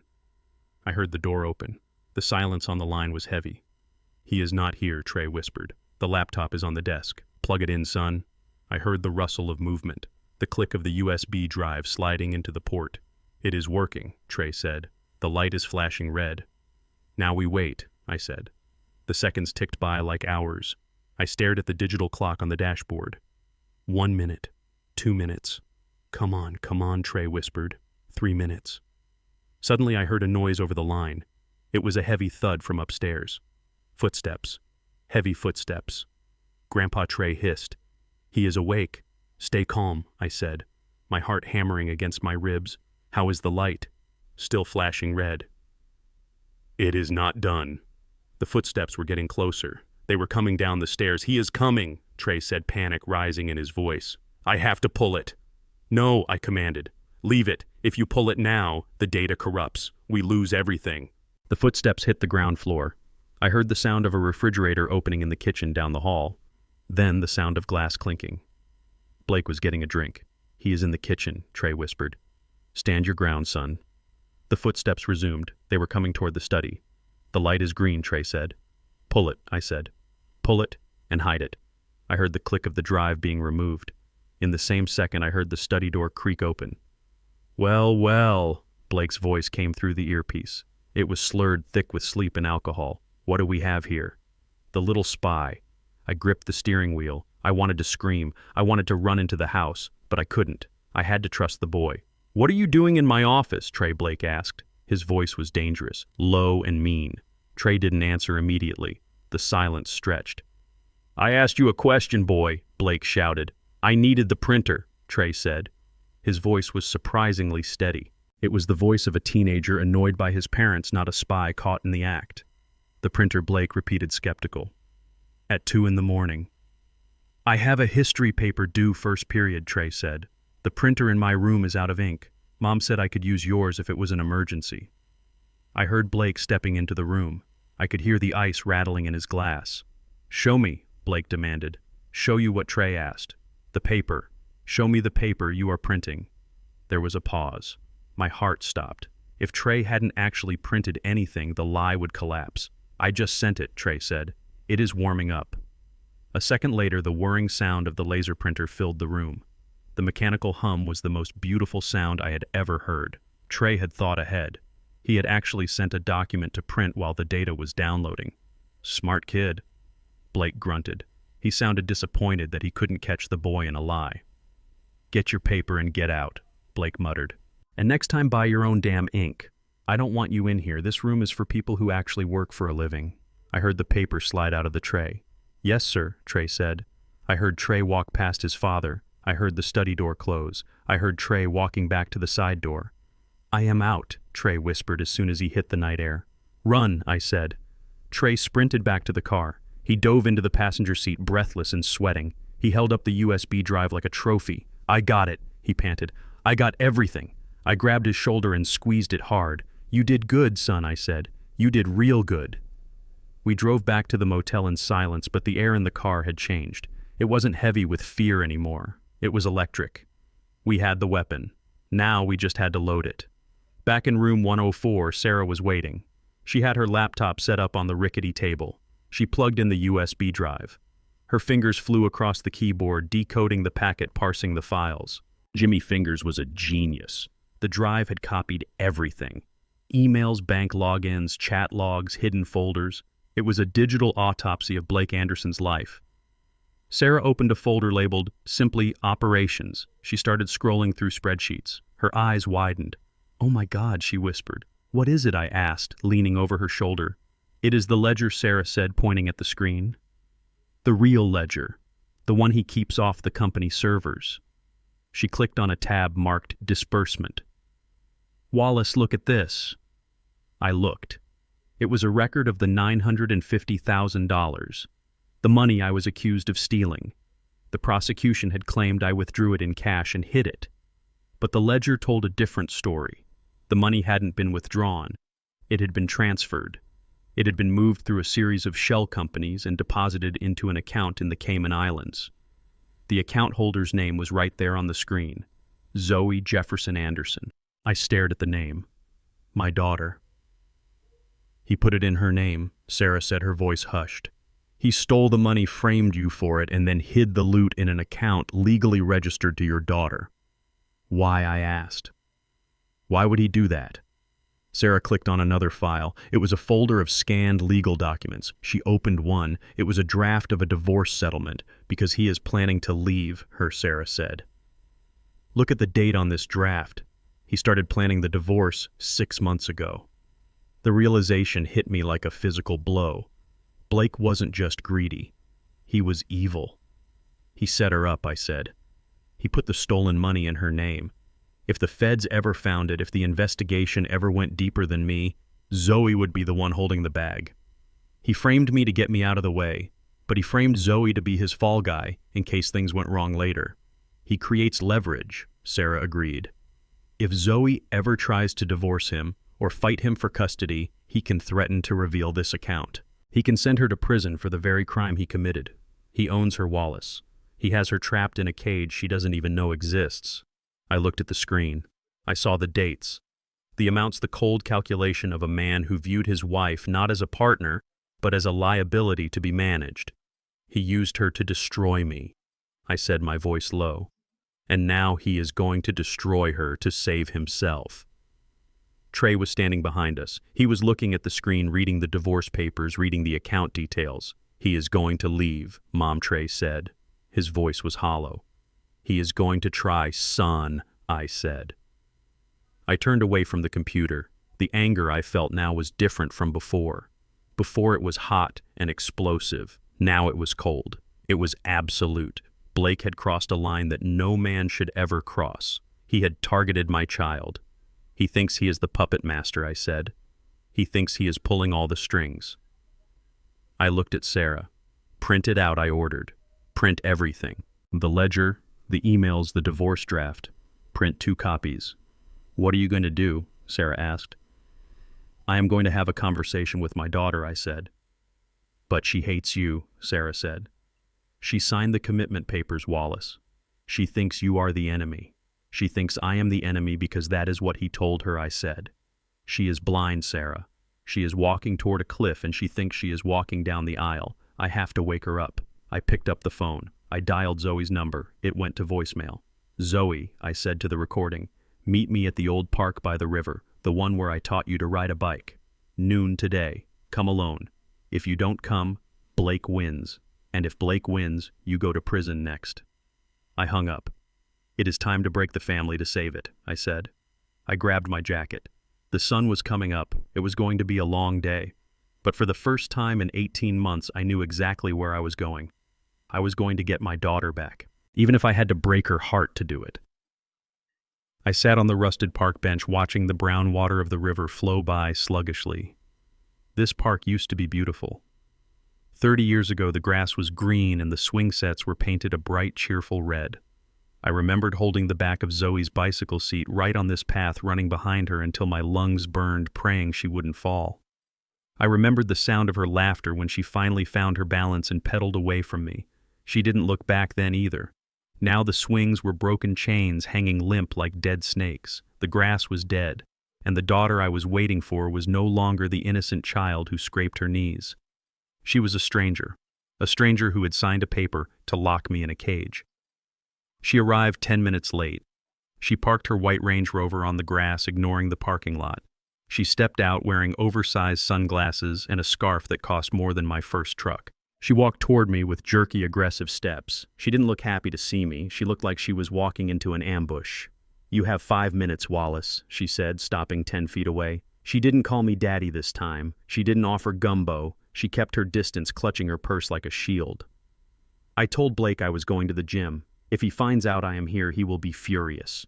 "Sit down, Zoe," I said, patting the bench. "I am not sitting on that filthy thing. Just say what you have to say. And if this is about the building again, save your breath. The movers are coming to your motel tomorrow. We are taking you to Shady Pines, whether you like it or not." I reached into my jacket pocket. I didn't pull out a weapon. I pulled out a thick manila envelope. I placed it on the bench between us. "This isn't about the building," I said. "And it isn't about me. It is about you." Zoe looked at the envelope with suspicion. "What is that?" "More legal threats." "Did your charity lawyer draft a restraining order?" I shook my head. "No lawyers, Zoe. Just facts. Before you send me away, before you let your husband erase me from existence, I want you to look at who you are doing it for." She hesitated. "Curiosity is a powerful thing. It killed the cat, but today I hoped it would kill the lie." She stepped forward and snatched the envelope. She ripped it open with impatient fingers. Photos slid out. They were high-resolution prints taken with a telephoto lens. Jimmy Fingers and Trey had done their work well. The first photo showed Blake at a restaurant, a romantic candlelit dinner. He was holding hands with a woman, the blonde woman from the video, his personal assistant. He was looking at her with a look I recognized. It was the look he used to give Zoe when he was trying to get her to marry him, a look of total adoration. Zoe froze. She stared at the photo. Her breathing hitched. The next photo showed them kissing outside a hotel. The third showed them entering the hotel room together. The fourth showed Blake buying her a car, a red convertible. The license plate said "Baby Doll." Zoe flipped through them faster and faster. Her hands started to shake. "This is fake," she whispered. Her voice was trembling. "You photoshopped these. You hired actors." "Keep looking," I said. "Look at the documents behind the photos." She pulled out the spreadsheets, the bank transfers, the Cayman Island account opened in her name, the account containing the $950,000 I was accused of stealing. "He didn't just cheat on you, Zoe," I said, my voice low and steady. "He set you up. He stole the money from the company, and he put it in an account with your name on it. If the FBI investigates, if the IRS comes knocking, they won't look at Blake. They will look at you. You are his insurance policy. You are his scapegoat." Zoe dropped the photos. They scattered on the dead grass. She stepped back, shaking her head violently. "No," she screamed. "No, you are lying. You are a liar. Blake loves me. He does everything for this family. He saved the company after you ruined it." "He is leaving you, Zoe," I said. I stood up. I needed to be closer. I needed her to see the truth in my eyes. "Look at the last document. It is a divorce draft. He has been planning it for 6 months. He is going to take the company, take the money, and leave you with nothing but a prison sentence for embezzlement." Zoe put her hands over her ears. She looked like a child trying to block out the sound of thunder. "Stop it!" she shrieked. "Stop trying to poison me. You are jealous. You are a bitter old man who can't stand that my husband is more successful than you ever were. He warned me about this. He said you would try to divide us. He said you would make up stories." "Make up stories?" I asked. "Zoe, look at the dates. Look at the timestamps. That dinner in the photo, that was last Friday. Where did Blake tell you he was?" "He was working late," she yelled. "He was closing a deal with the suppliers in Chicago." "The photo was taken at the French bistro 3 blocks from your house," I said. "He wasn't in Chicago. He was eating duck confit with his mistress while you were putting Trey to bed." "You are sick," she spat at me. Her face was red, her eyes wild. "You are sick and twisted. I am not listening to this. I am going home to my husband. And tomorrow when the van comes to get you, I am going to tell them to put you in the padded room. I never want to see you again." She turned around. She started walking back to her Range Rover. She was walking fast, stumbling in her heels. She was running away from the truth. I watched her go. I felt a sharp pain in my chest. I didn't want to do this next part. I really didn't. It was cruel. It was brutal, but it was necessary.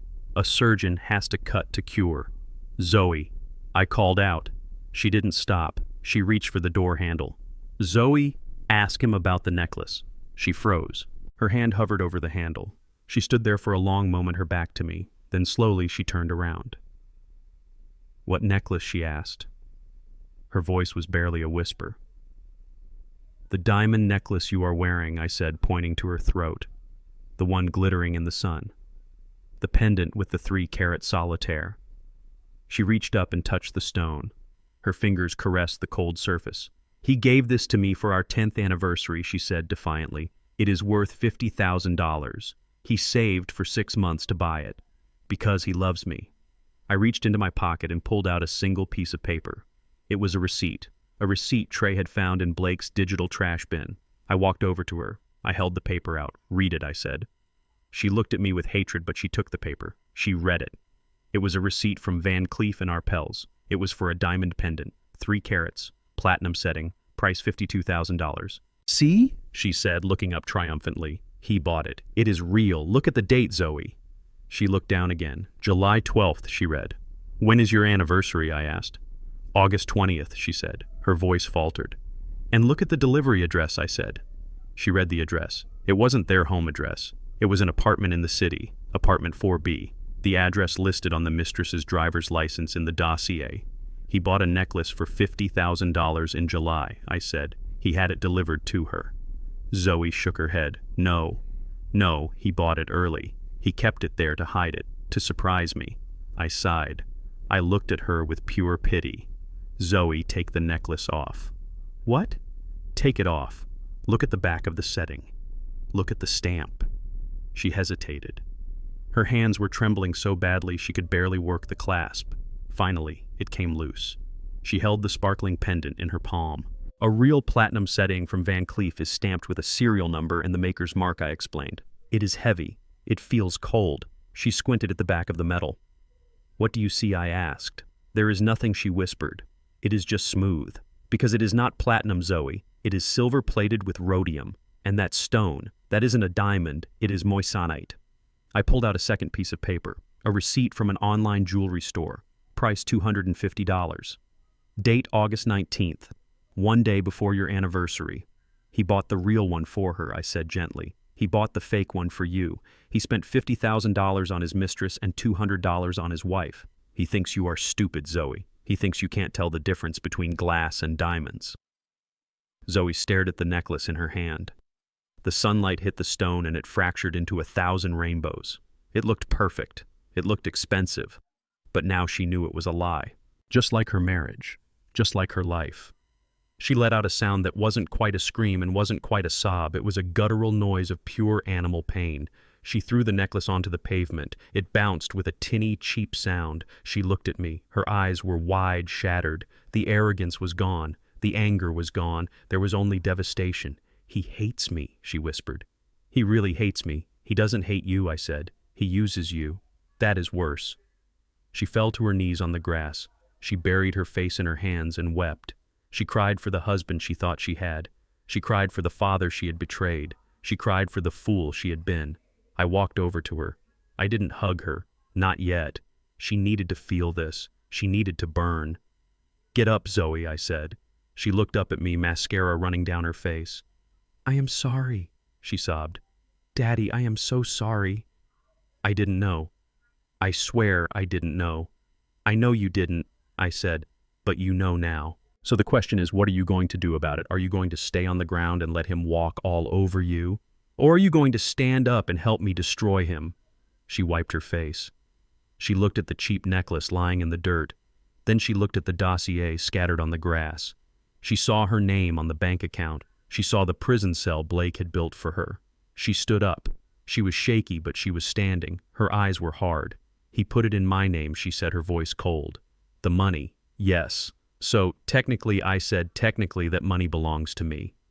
I smiled. It was a grim smile. "Technically, yes. And if you were to move that money, say, to a charity account before the feds freeze it, Blake would be broke. He wouldn't have the capital to pay the cartel for the shipment arriving today." Zoe looked at me. She understood. She saw the chessboard. "He needs that money," she said. "He has been frantic about cash flow all week. If he doesn't pay them, I said they will come for him. And if he can't pay his lawyers, he goes down for everything." Zoe walked over to the envelope. She picked up the papers. She gathered the photos. She put them back inside. "I know his passwords," she said. "He thinks I am too stupid to remember them. but I watch him. I know where he keeps the tokens. She looked at her watch. The bank closes in 3 hours. Can you do it? I asked. Can you wipe him out? Zoe looked at the necklace one last time. She crushed it under the heel of her designer boot. She ground it into the dirt until the setting bent and the fake stone popped out. Watch me, she said. She walked back to her car. She didn't look back. She drove away fast, leaving tracks in the grass. I stood in the empty park. I picked up the broken necklace. I put it in my pocket. It was a souvenir, a reminder that everything that glitters is not gold, and that a woman scorned is more dangerous than a loaded gun. Blake Anderson had made many mistakes, but his biggest one was underestimating Zoe. He thought she was weak. He forgot whose blood ran in her veins. He forgot she was a Jefferson. I walked back to the bus stop. The final pieces were falling into place. The trap was set. The bait was taken. Now all I had to do was wait for the snap. It was 4 in the afternoon when Blake Anderson realized the walls were closing in. He was sitting in his glass office overlooking the city, but his eyes were glued to his laptop screen. The security software I had installed years ago, a program he thought he had disabled, had flagged an anomaly. It was a digital footprint. A ghost trace left behind by the USB drive Trey had plugged in. Blake was arrogant, but he was not stupid. He traced the IP address of the data dump. It led straight to a cloud server registered to a shell company I had formed in 1990. He slammed his fist onto the mahogany desk. The expensive wood cracked under the force. He knew. He finally knew that the senile old man in the motel was not sleeping. I was awake, and I was inside his system. He grabbed his phone. His hands were shaking not with fear but with a murderous rage. He didn't call his lawyers. He didn't call the police. He dialed a number that wasn't in the company directory. It was the number for Frank Miller. Miller was the fleet manager for the night shift. He was a man I had fired 3 times for logbook violations, and Blake had rehired 3 times for his willingness to transport off-book cargo. Miller was the muscle behind the smuggling operation. Listen to me, Frank, Blake hissed into the phone. The old man is a problem. He knows about the ledger. He knows about the shipments. I can hear Miller's voice on the other end, gravelly and slow. You want us to pay him a visit, boss? No visits, Blake said, his eyes fixed on the city below. Visits are too messy. I want an accident. He is driving a silver Honda Civic. He is heading south on I-95 toward the courthouse. He is going to file something. Make sure he never gets there. You want him off the road? Miller asked. I want him off the planet, Blake said. Make it look like a highway pileup, brake failure, driver error. I don't care. Just turn that Honda into a coffin, and do it before 5 o'clock. I was on the interstate doing 65 in the middle lane. The Honda rattled and shook at that speed, but the engine was sound. Sarah was waiting for me at the district attorney's office. I had the hard drive with the decrypted ledger in my pocket. It was the smoking gun. It was the end of Blake Anderson. I checked my rearview mirror. Traffic was heavy. Commuter hour was starting early. I saw a massive grill looming behind me. It was a Jefferson Logistics truck. A brand new 18-wheeler shining with chrome. I recognized the unit number, 404. It was one of the heavy haulers. I tapped the brakes to signal him to back off. He didn't slow down. He sped up. The massive bumper filled my rear window, blocking out the sun. I could see the driver. He was wearing a baseball cap pulled low. He wasn't looking at the road. He was looking at me. I changed lanes to the right. The truck swerved with me, cutting off a minivan. He was tailgating me inches from my bumper. My heart started to race. This wasn't road rage. This was a mission. Then I saw the second one. Another Jefferson truck, Unit 409, was coming up fast in the left lane. It was moving faster than traffic flow, weaving through cars like a sports car. It pulled up alongside me. I was boxed in.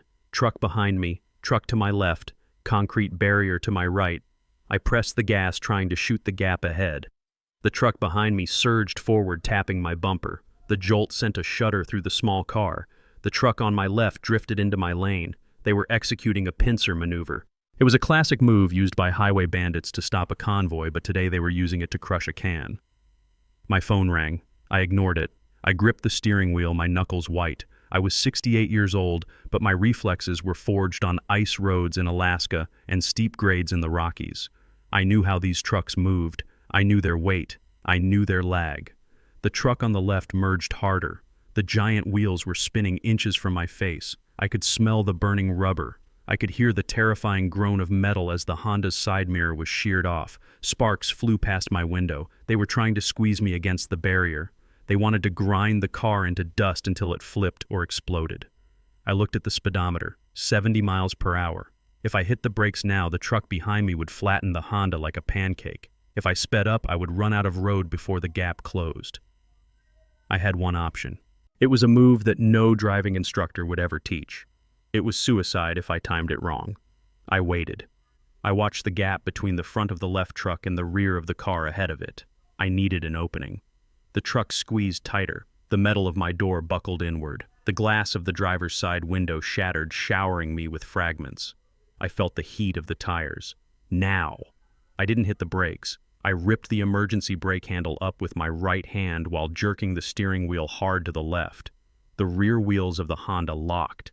At 70 miles an hour, the car didn't stop. It drifted. The back end swung out violently. The car spun 90 degrees, sliding sideways directly across the front of the truck on my left. It was a controlled skid. I was staring straight at the grill of the truck through my passenger window. The truck driver slammed on his air brakes. The sound was deafening, a screeching roar like a dying dinosaur. Smoke billowed from his tires, but 18-wheelers don't stop on a dime. The truck jackknifed. The trailer swung out wildly, losing traction. I released the handbrake and floored the gas. The front-wheel drive of the Honda caught the pavement. The car shot forward, escaping the kill zone by a fraction of a second. Behind me, chaos erupted. The jackknife trailer of the left truck slammed into the truck behind me. The impact was cataclysmic. Metal tore through metal. The second truck lost control and plowed through the guardrail. It went airborne. I watched in the rearview mirror as the massive vehicle twisted in the air and crashed down into the ravine below the highway. A ball of fire erupted instantly, black smoke billowing into the sky. I pulled the Honda onto the shoulder. My hands were shaking so hard I could barely turn the key to kill the engine. I sat there for a second, listening to the silence that follows a crash. Then the screams started. I looked down the embankment.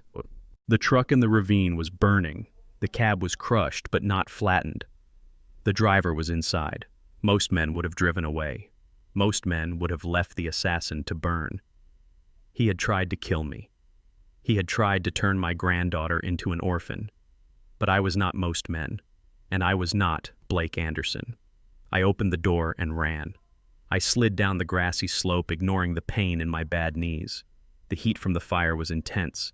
It singed the hair on my arms. I reached the cab. The driver was slumped over the steering wheel. Blood was running down his face.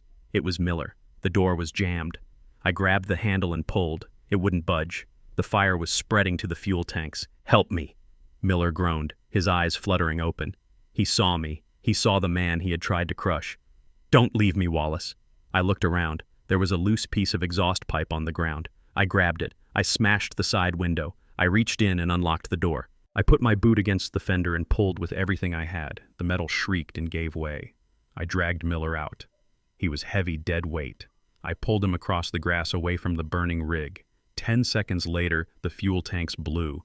The explosion knocked us both flat. Debris rained down around us. I rolled over and grabbed Miller by the collar of his jacket. He was coughing, spitting blood. He looked at me with terror in his eyes. He thought I was going to finish the job. Why, he wheezed. "Why did you save me?" "Because I need you to talk," I said. Sirens wailed on the highway above. State troopers were rappelling down the slope. Miller looked at the cops, then back at me. He knew he was done. He knew Blake wouldn't protect him. Blake would cut him loose, just like he cut everyone else. It was, Blake. Miller gasped, clutching my hand. He called me. He ordered the hit. He said, "Make it look like an accident. I have the call log, Wallace. I recorded it." "Insurance." "Good," I said. "You are going to tell that to the man with the badge." The troopers reached us. They had guns drawn, seeing 2 men on the ground. "Don't shoot," I shouted, raising my hands. "He is the driver. He has a statement to make." A trooper knelt beside Miller. "Sir, can you tell me what happened?" Miller looked at the burning truck. He looked at the sky. "Attempted murder," he rasped. "Blake Anderson hired me to kill Wallace Jefferson." The trooper looked at me. I stood up, dusting the ash off my cheap suit. I reached into my pocket and touched the hard drive. It was still there, safe. "Officer," I said, my voice steady. "My name is Wallace Jefferson, and I think we need to call the FBI." I looked up at the highway. The traffic was stopped. People were filming with their phones. Blake would see this on the news within the hour. He would see his hitman alive. He would see me standing. He had tried to kill me with my own trucks, and in doing so, he had handed me the final weapon I needed. He had given me a witness. The race was over. Now the execution began. The crystal ballroom of the Ritz-Carlton was a sea of black ties and diamond chokers. It was the kind of event where a single table cost more than most families earned in a year. The air smelled of expensive perfume and desperation. Blake Anderson stood at the podium, bathed in the warm glow of the spotlight. He looked impeccable. His tuxedo was tailored to perfection, his hair was sculpted, and his smile was bright enough to blind the front row. Behind him, a massive screen displayed the logo of the newly formed Anderson Family Foundation. It was a shield. It was a smokescreen. Blake raised his hand, silencing the polite applause. He looked out at the crowd of investors, politicians, and socialites. He looked like a king holding court. "Thank you all for coming tonight," he said, his voice smooth and practiced. "We have had a challenging week. There have been rumors. There have been accidents on the highway involving our fleet, tragic, unavoidable accidents. But tonight is not about the past. It is about the future. It is about resilience." He paused for effect, looking down at Zoe, who sat at the head table. She was wearing a red dress, looking pale and terrified. She knew the walls were closing in. She knew what her husband was capable of. "My wife Zoe and I started this foundation to give back," Blake continued, "because family is the bedrock of everything we do. We believe in transparency. We believe in honor. And we believe that when life knocks you down, you get back up stronger." The crowd murmured their approval. They didn't know he had ordered a hit on his father-in-law 24 hours ago. They didn't know he was laundering drug money. They just saw a handsome man telling them what they wanted to hear. I stood in the shadows of the main entrance lobby watching him on the monitor. I adjusted my cuffs. I wasn't wearing the baggy prison suit anymore. I wasn't wearing the grease-stained jacket from the warehouse. I was wearing a charcoal gray bespoke suit cut from Italian wool. It fit me like a second skin. My shirt was crisp white. My shoes were polished to a mirror shine. I wore a vintage Patek Philippe watch on my wrist, a timepiece I had bought in Geneva 30 years ago. I looked like the man who built the skyline, not the man who slept under it. Beside me stood Sarah O'Malley in a sharp business suit holding a briefcase that contained the end of Blake's world. On my other side stood Sheriff Miller, a man I had fished with for 20 years. He wasn't in uniform, but the badge on his belt caught the light. "Are you ready, Wallace?" Sarah asked. I looked at the monitor. Blake was raising a glass of champagne, proposing a toast to integrity. "I am ready," I said. The double doors to the ballroom were closed, guarded by two young men in security uniforms. They looked bored. They didn't know who I was. "Open them," I ordered. The guard stepped forward, blocking my path. "Private event, sir," one of them said. "Invitation only." I didn't stop walking. I didn't slow down. I looked him in the eye with the same gaze that had stopped a riot in Cell Block D. "I am the invitation, son," I said. Sheriff Miller stepped up, flashing his badge. "Step aside, boys," the sheriff rumbled. "Official police business." The guards hesitated, looked at the badge, looked at my suit, and stepped back. They pushed the heavy mahogany doors open. The sound of the room hit me first. The clinking of glasses, the low hum of conversation, then the light. I walked in. I didn't sneak in the back this time. I walked right down the center aisle. The sound of my hard-soled shoes on the marble floor echoed through the room. Heads turned. Conversations died. The silence spread outward from me like a wave crashing against the shore. People recognized me. They saw the face from the news. They saw the man who was supposed to be senile. They saw the man who was supposed to be dead in a car crash. But they didn't see a victim. They saw a titan returning from exile. Blake saw me. He was mid-sentence, raising his glass for another toast. His mouth stayed open, but no sound came out. His face went the color of old ash. The glass slipped from his fingers. It hit the podium with a loud shatter, splashing champagne over his notes. He gripped the edges of the lectern, his knuckles white. He looked like he was seeing a ghost. Zoe looked up. Her eyes met mine. She didn't look surprised. She looked relieved. She gave me a tiny, almost imperceptible nod. She had done her part. Now it was my turn. I kept walking. My eyes were locked on Blake. I could see the sweat beading on his forehead. I could see the panic fluttering in his chest. "Security!" Blake shrieked, his voice cracking. "Security, get him out of here. He is trespassing. He is dangerous. He pointed a shaking finger at me. Out. Remove him now, Blake screamed. 4 large men in dark suits stepped out from the wings of the stage. They were the company's private security detail. The veterans, the men who guarded the high-value shipments, the men I had hired personally 10 years ago, the men whose children's tuitions I had paid, the men who came to my wife's funeral. They looked at Blake sweating and screaming. Then they looked at me. I stopped at the foot of the stairs leading to the stage. I looked up at the head of security, a giant of a man named Marcus. "Hello, Marcus," I said. "You looking good."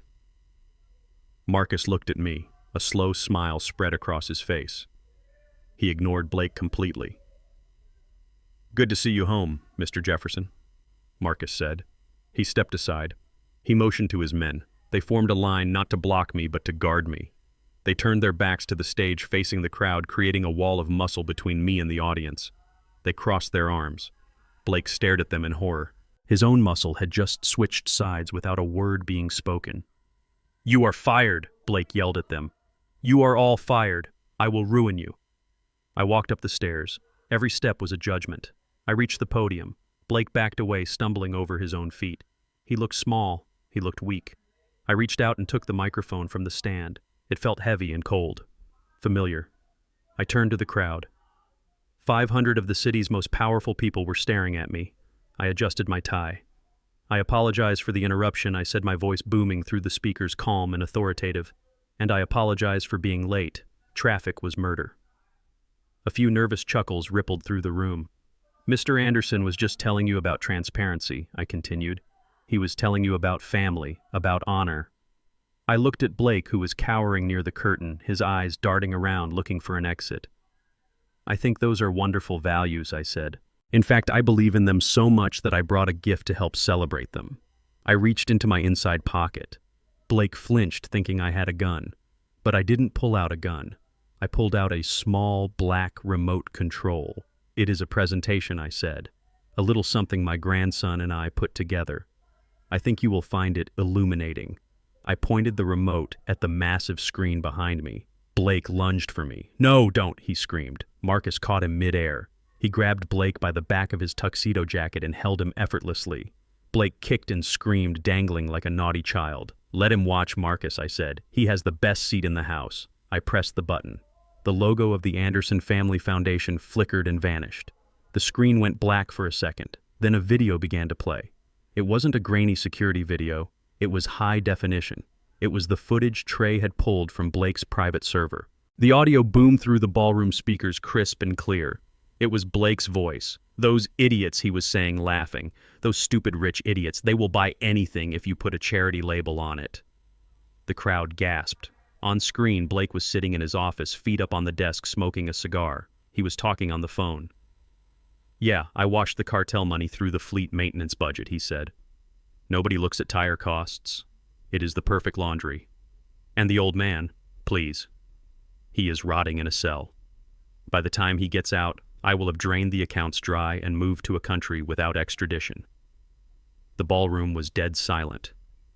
You could hear a pin drop. I looked at the crowd. Their faces were masks of shock. The investors who had just been applauding him were now looking at him with revulsion. I pressed the button again. The video changed. Now it was Blake and his mistress in the car. "What about Zoe?" she asked. "Zoe is a cow," Blake said, sneering. "A useful cow, but a cow nonetheless. Once I get the building title, I am dumping her. I set up an account in her name. If the feds come sniffing, she takes the fall. She is too stupid to check the statements." I looked at Zoe. She was sitting at the table, tears streaming down her face, but her head was held high. She wasn't looking at the screen. She was looking at Blake. And in her eyes there was no love left. Only ice. I pressed the button a third time. This was the final clip. The audio from the dash cam of the truck that had tried to kill me yesterday. "Yeah, boss." Miller's voice crackled through the speakers. "I see him. Silver Honda. Crush him." Blake's voice replied. "Crush him, Frank. Make it look like a pile-up. I want him dead before he reaches the courthouse." The video showed the view from the truck cab as it accelerated toward my car. It showed the moment of impact. It showed the intent to kill. I turned off the screen. The silence was heavy, suffocating. I looked at Blake, looked at He was limp in Marcus's grip. His face was the color of chalk. He knew it was over. He knew there was no spinning this. There was no PR move that could fix attempted murder caught on tape. I turned back to the microphone. "My name is Wallace Jefferson," I said. "I founded this company 40 years ago with one truck and a promise to be honest. Somewhere along the way, I forgot to watch the door. I let a wolf in." I looked at Sarah. She nodded and opened her briefcase. "But tonight," I said, "the wolf goes to the pound." The doors at the back of the room opened again. This time, it wasn't me walking in. It was a dozen federal agents in windbreakers marked FBI. They moved fast, efficiently. They swarmed the room, securing the exits. I looked at Blake. "I brought you a gift, Blake," I whispered so only he could hear. "It is called consequences." And as the agents marched up the aisle, handcuffs glinting in the stage lights, I realized that the silence in the room wasn't fear anymore, it was respect. The silent CEO had spoken, and the world was listening. The video on the massive screen continued to play relentlessly. It was a compilation of arrogance that Trey had stitched together with surgical precision. The image shifted from the car to the interior of Blake's private office. It was dated just 3 days ago.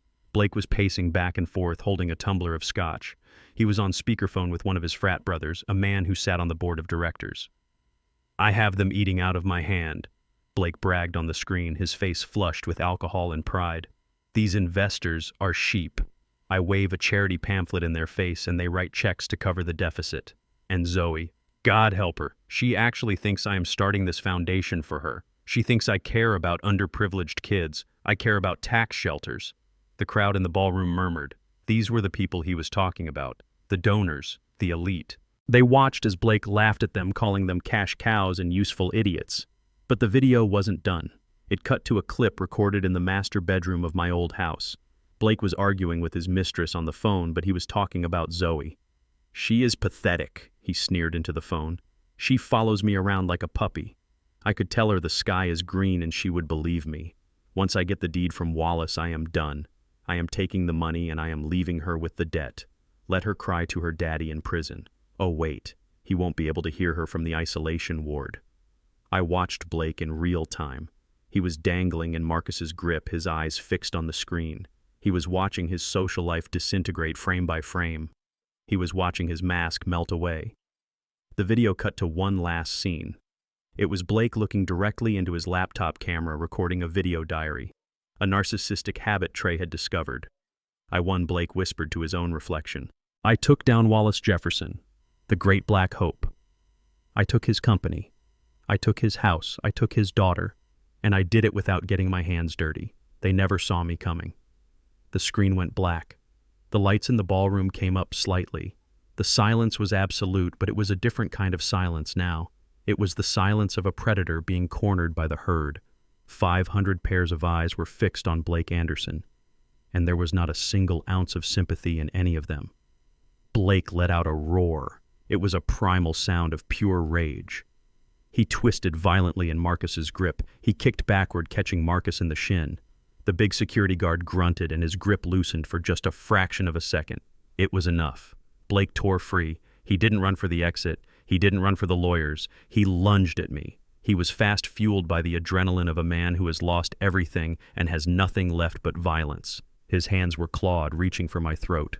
He wanted to silence me. He wanted to kill the truth standing at the podium. I braced myself, ready to fight. I wasn't the young man who fought off hijackers anymore, but I would not go down easy. But I never got the chance to throw a punch. A flash of red moved across my vision. It was Zoe. She had been sitting at the head table, frozen in shock. But something in that final video, something about the way he laughed at her, broke the spell. She moved faster than I thought possible. She intercepted him. She stepped directly into his path between him and the stage. Blake tried to shove her aside. "Get out of my way!" he screamed, raising his hand to strike her. Zoe didn't flinch. She didn't cower. She caught his arm mid-swing, and then with her other hand she delivered a slap that echoed through the cavernous ballroom like a gunshot. It was a perfect strike. It connected with his cheek with enough force to snap his head back. Blake stumbled, his momentum arrested by the sheer shock of the blow. He touched his face, looking at Zoe with wide disbelief. His wife, his doormat, his victim. She stood before him breathing hard, her chest heaving, her eyes blazing with a fire I hadn't seen since she was a teenager. "You will not touch him," Zoe said. Her voice was low, but it carried to the back of the room. "You will not touch my father, and you will never touch me again." Blake stared at her, his face turning a mottled purple.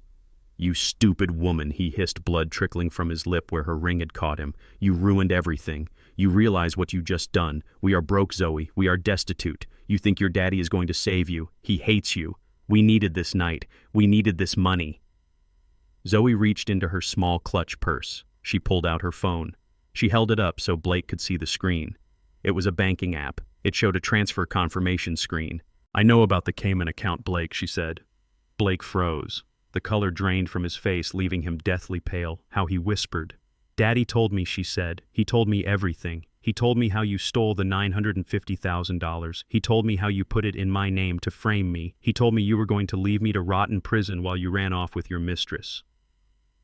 "That is a lie," Blake stammered, looking around desperately at the crowd.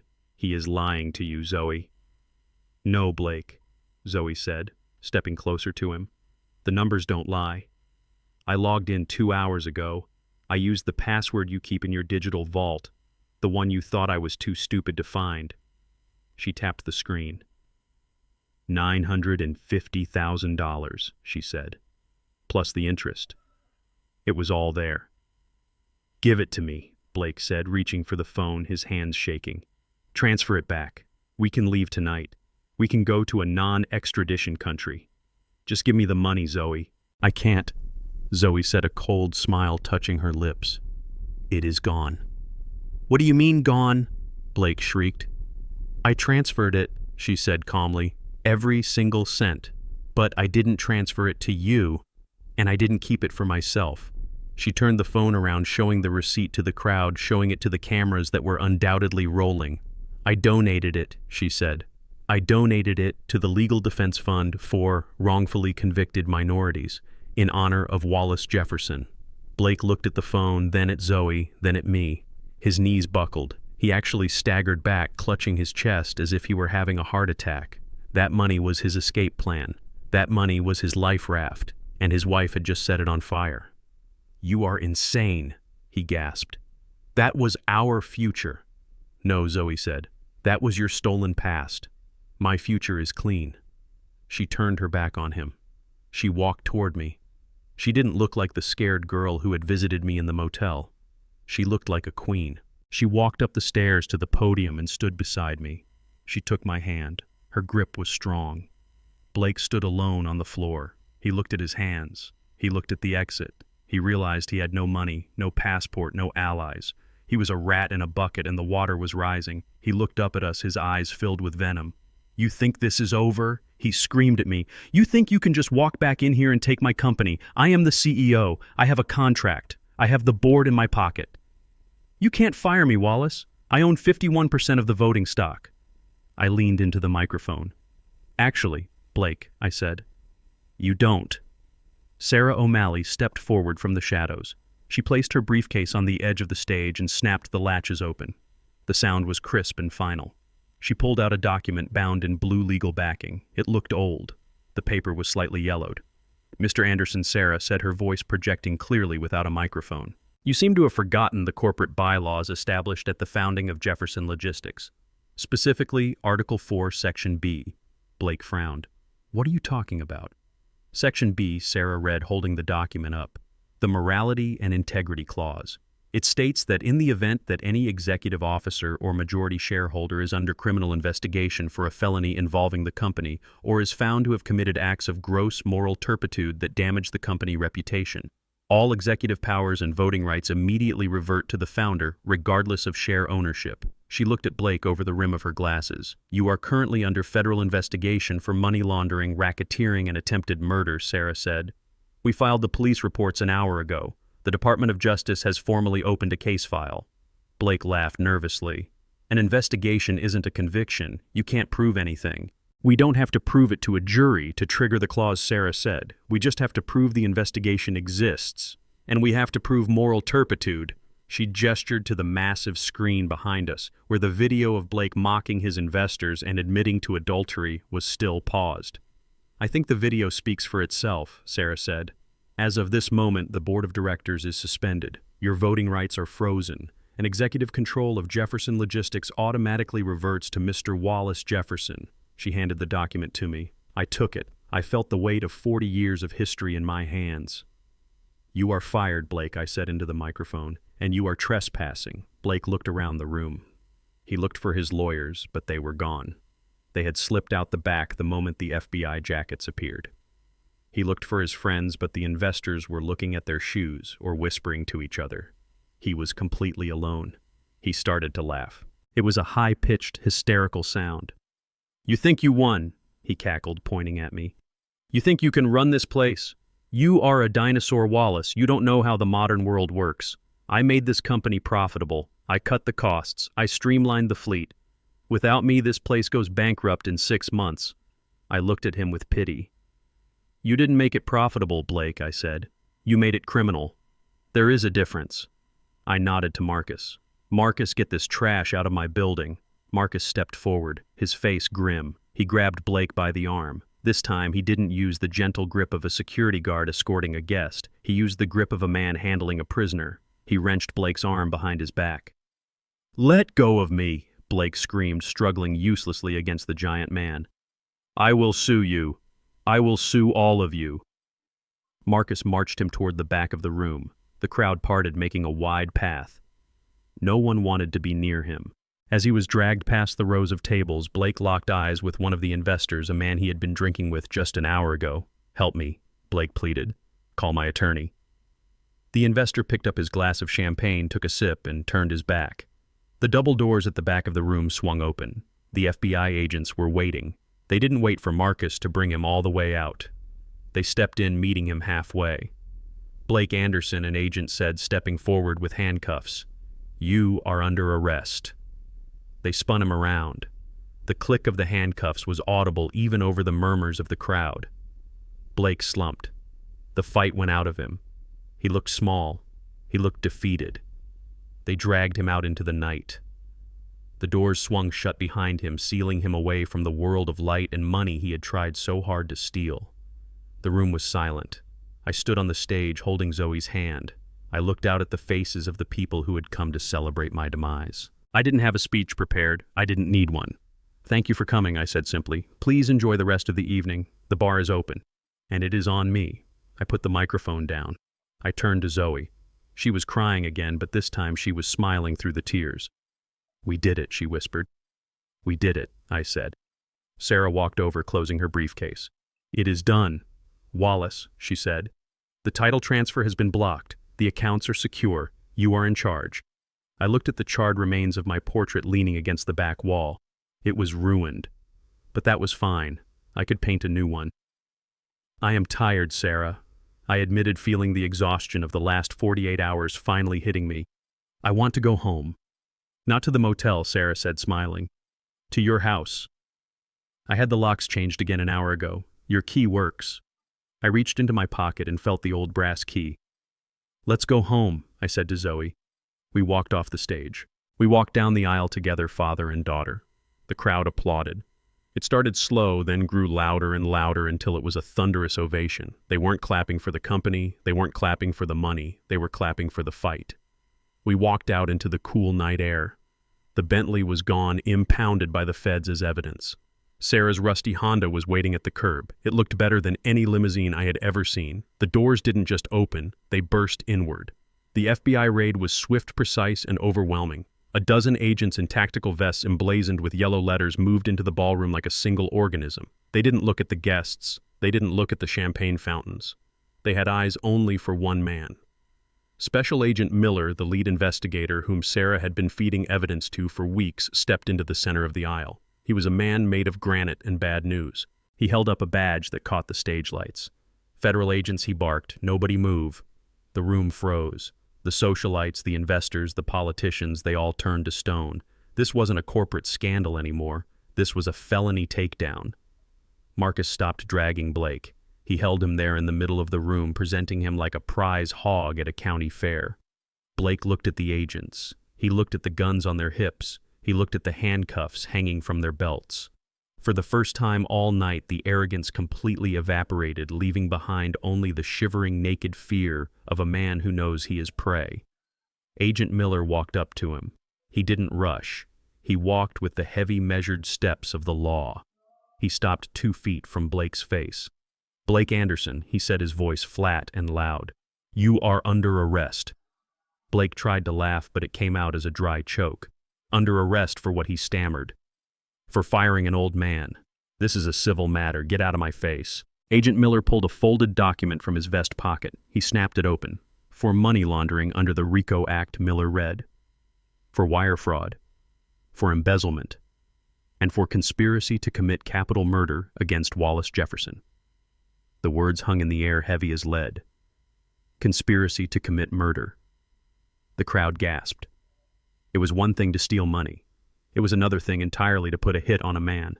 "Turn around," Miller ordered. Blake didn't move. He stood there trembling, shaking his head in denial. "It is a mistake," he whispered. "It is all a mistake." "Turn around," Miller roared, reaching for his belt. Marcus didn't wait. He spun Blake around violently, wrenching his arms behind his back. The snap of the handcuffs ratcheting tight was the loudest sound in the world. It was the sound of a steel trap snapping shut on a rat's leg. And just like that, the veneer of the sophisticated businessman cracked wide open. Blake didn't go quietly. He didn't ask for his lawyer. He exploded. "It wasn't me," he screamed, twisting against the metal cuffs. "It was her. It was Zoe." He craned his neck, looking desperately at my daughter standing on the stage. She knew everything, he shrieked, spraying spit onto the agent's vest. "She signed the papers. The account is in her name. Arrest her. She is the thief. She is the one who wanted the old man dead." Zoe stood next to me. She didn't flinch. She didn't look away. She watched her husband try to sell her down the river with a look of absolute cold detachment. She was the mastermind, Blake yelled, his voice cracking into a high-pitched wail. "She made me do it. She hated him. She hated growing up poor. She wanted the money. I am innocent. I am a victim." It was pathetic. It was the frantic flailing of a drowning man trying to climb on top of the person he claimed to love just to get one more breath of air. Agent Miller ignored him. He shoved Blake forward, forcing him to walk. But Blake dug his heels in. He looked back at me. His eyes were wide bloodshot and filled with a hate so pure it was almost impressive.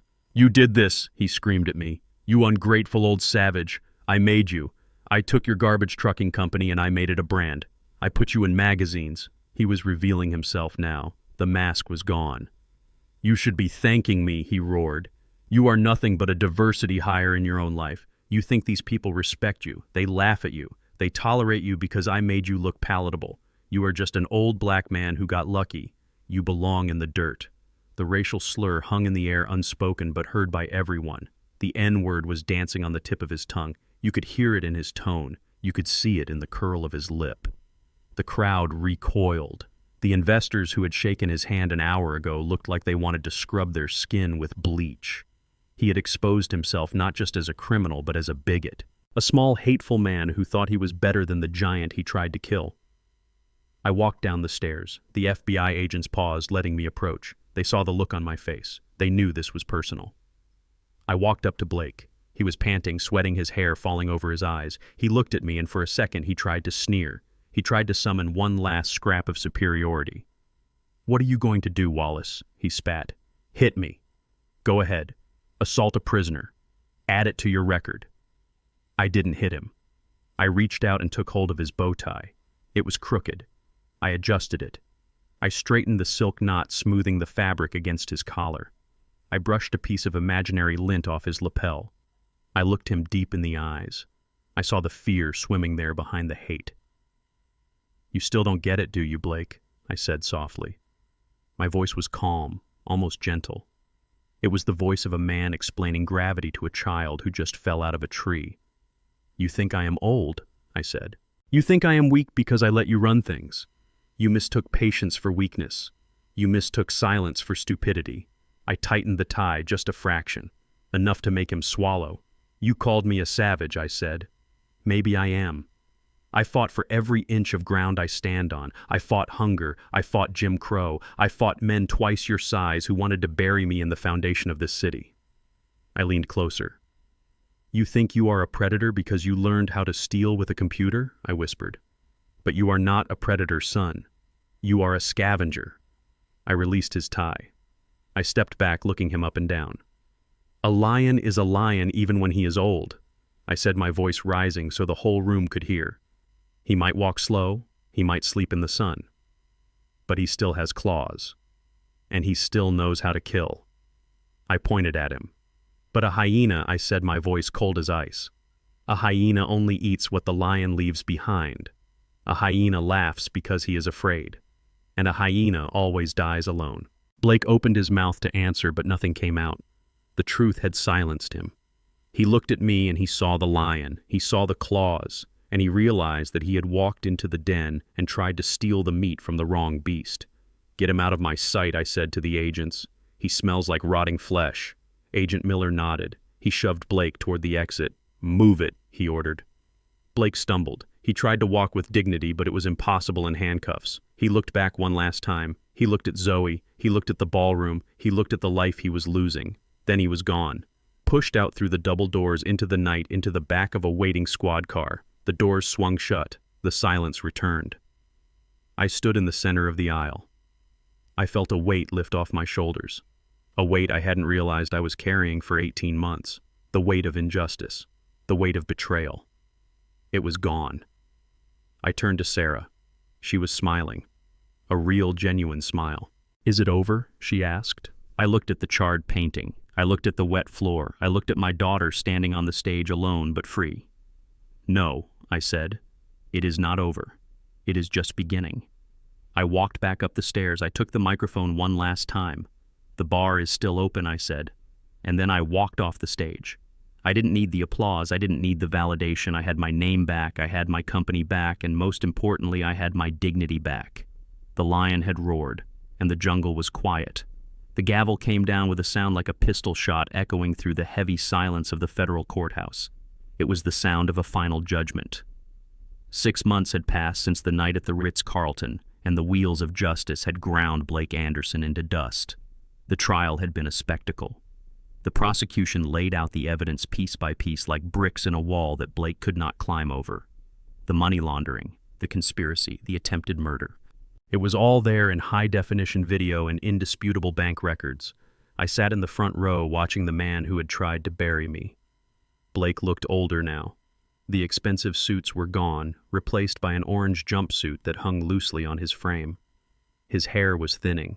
His arrogance had been stripped away, leaving only a hollow, bitter shell. When the judge read the sentence, Blake did not scream. He did not fight. He simply slumped forward as if his spine had been removed. 20 years in federal prison without the possibility of parole. He would be an old man when he saw the sky as a free person again.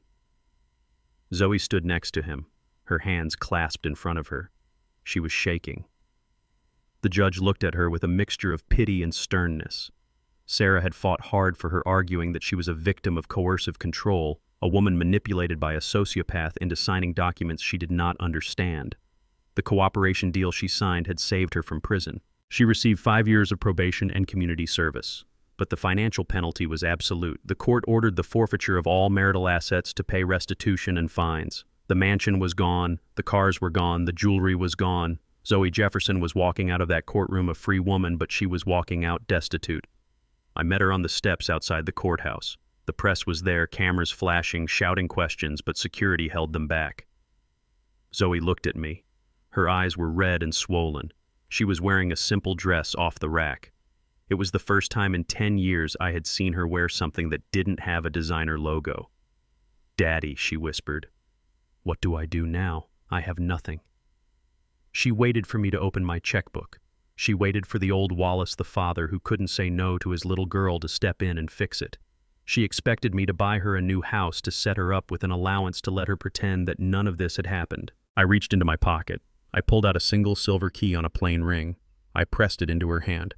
"This is for an apartment on 4th Street, I said. "It is a 1-bedroom walk-up. It is safe, it is clean, and I paid the rent for 6 months. Zoe looked at the key. Confusion clouded her face. "An apartment?" she asked. "But Daddy, what about the estate? What about my allowance?" "There is no allowance, Zoe. I said, my voice firm but not unkind. The bank of Dad is closed. You are 35 years old. You have a college degree I paid for. It is time you used it. But I can't live in a walk-up, she cried. I don't know how to survive on my own. Then you will learn, I said. I spoke to the manager at the Super Save grocery store down the block from your new apartment. He is a good man. He is looking for cashiers. The pay is $15 an hour. A cashier, she gasped, recoiling as if I had slapped her. You want me to work as a cashier?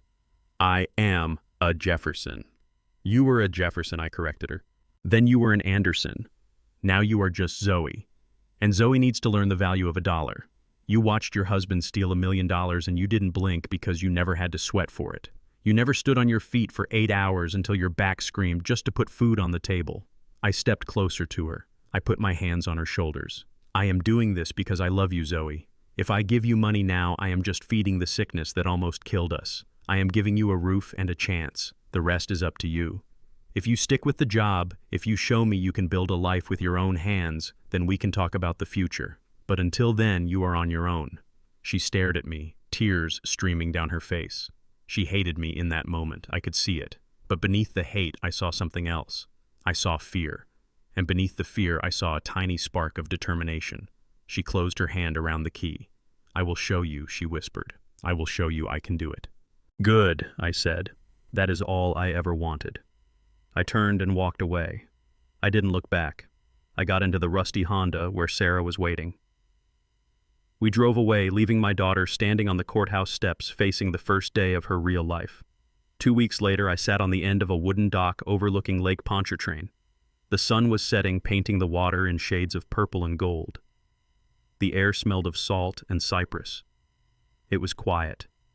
The kind of quiet you can only appreciate after a long, loud war. Trey sat next to me holding a fishing rod. He had been quiet for most of the afternoon, just watching the bobber dance on the ripples. He was leaving for college in 3 days. I had paid the tuition, not from the company accounts, but from my personal savings. He was going to study engineering. He wanted to build things, not just move them. Grandpa, he said, breaking the silence. Yeah, son. Do you think she will make it? Mom. I reeled in my line a little, checking the tension. I drove by the supermarket yesterday, I said. I didn't go in. I just watched from the parking lot. She was scanning groceries. She looked tired, her feet probably hurt. But she was doing it. She was working. Trey nodded. I went to see her at the apartment. It is small, but she put up some pictures. She seemed different, less angry. Hard work cleans the soul. Trey, I said, it burns off the entitlement. She has a long road ahead of her, but I think she might just find herself on it. Trey looked out at the water. And what about you, Grandpa? Are you going back to the office on Monday? I laughed softly. It was a wheezing sound deep in my chest. No, son. My war is over. I fought the battle I needed to fight. I took back the castle. But a king knows when to step down. I had called a board meeting that morning. I had formally resigned as CEO. I handed the reins to Maya, a brilliant woman who had started in dispatch 15 years ago and worked her way up. She had integrity, she had fire. She would run Jefferson Logistics better than I ever could in this new world. I retained the chairmanship, but I was done with the daily grind. So you are really retired, Trey asked, smiling. Really retired, I said. I think I might buy a boat. A small one, just big enough for 2 fishermen. We sat there as the sun dipped below the horizon. The first stars began to appear. I thought about the last 18 months. I thought about the prison cell, the betrayal, the fire, the victory. It felt like a lifetime ago. You know, Trey, I said, looking at my grandson, people tell you that family is everything. They tell you to protect it at all costs. But they don't tell you the hard part. What is that, Trey asked. Sometimes the biggest threat to the family is inside the house, I said. Sometimes you have to burn the house down to save the people in it. I looked at my hands. The scars were still there, but they didn't ache anymore. Family is the only thing worth fighting for, son, I said, my voice thick with emotion. Even if you have to fight against it to preserve its dignity. Even if you have to become the villain to be the hero. Trey rested his head on my shoulder. "You are not a villain, Grandpa," he said. "You are the lion." I smiled. I cast my line back out into the dark water. The bobber splashed and settled. We waited for a bite, and for the first time in a long time, I was just a man fishing with his grandson. The empire was safe, the debts were paid, and the silence was no longer empty. It was full of peace. Through this fire I learned that family is a title earned by loyalty, not a right granted by blood.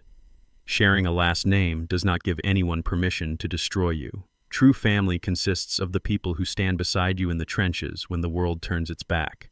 I discovered that cutting ties with toxic people, even your own child, is sometimes the only way to survive. My greatest victory wasn't reclaiming my company or seeing Blake in handcuffs. It was reclaiming my peace. A king isn't defined by his castle, but by the strength of his spine when the castle burns. If you believe that dignity is worth fighting for, hit that like button and subscribe for more stories of justice served cold. Let me know in the comments. Would you have given Zoe a second chance, or did she get exactly what she deserved?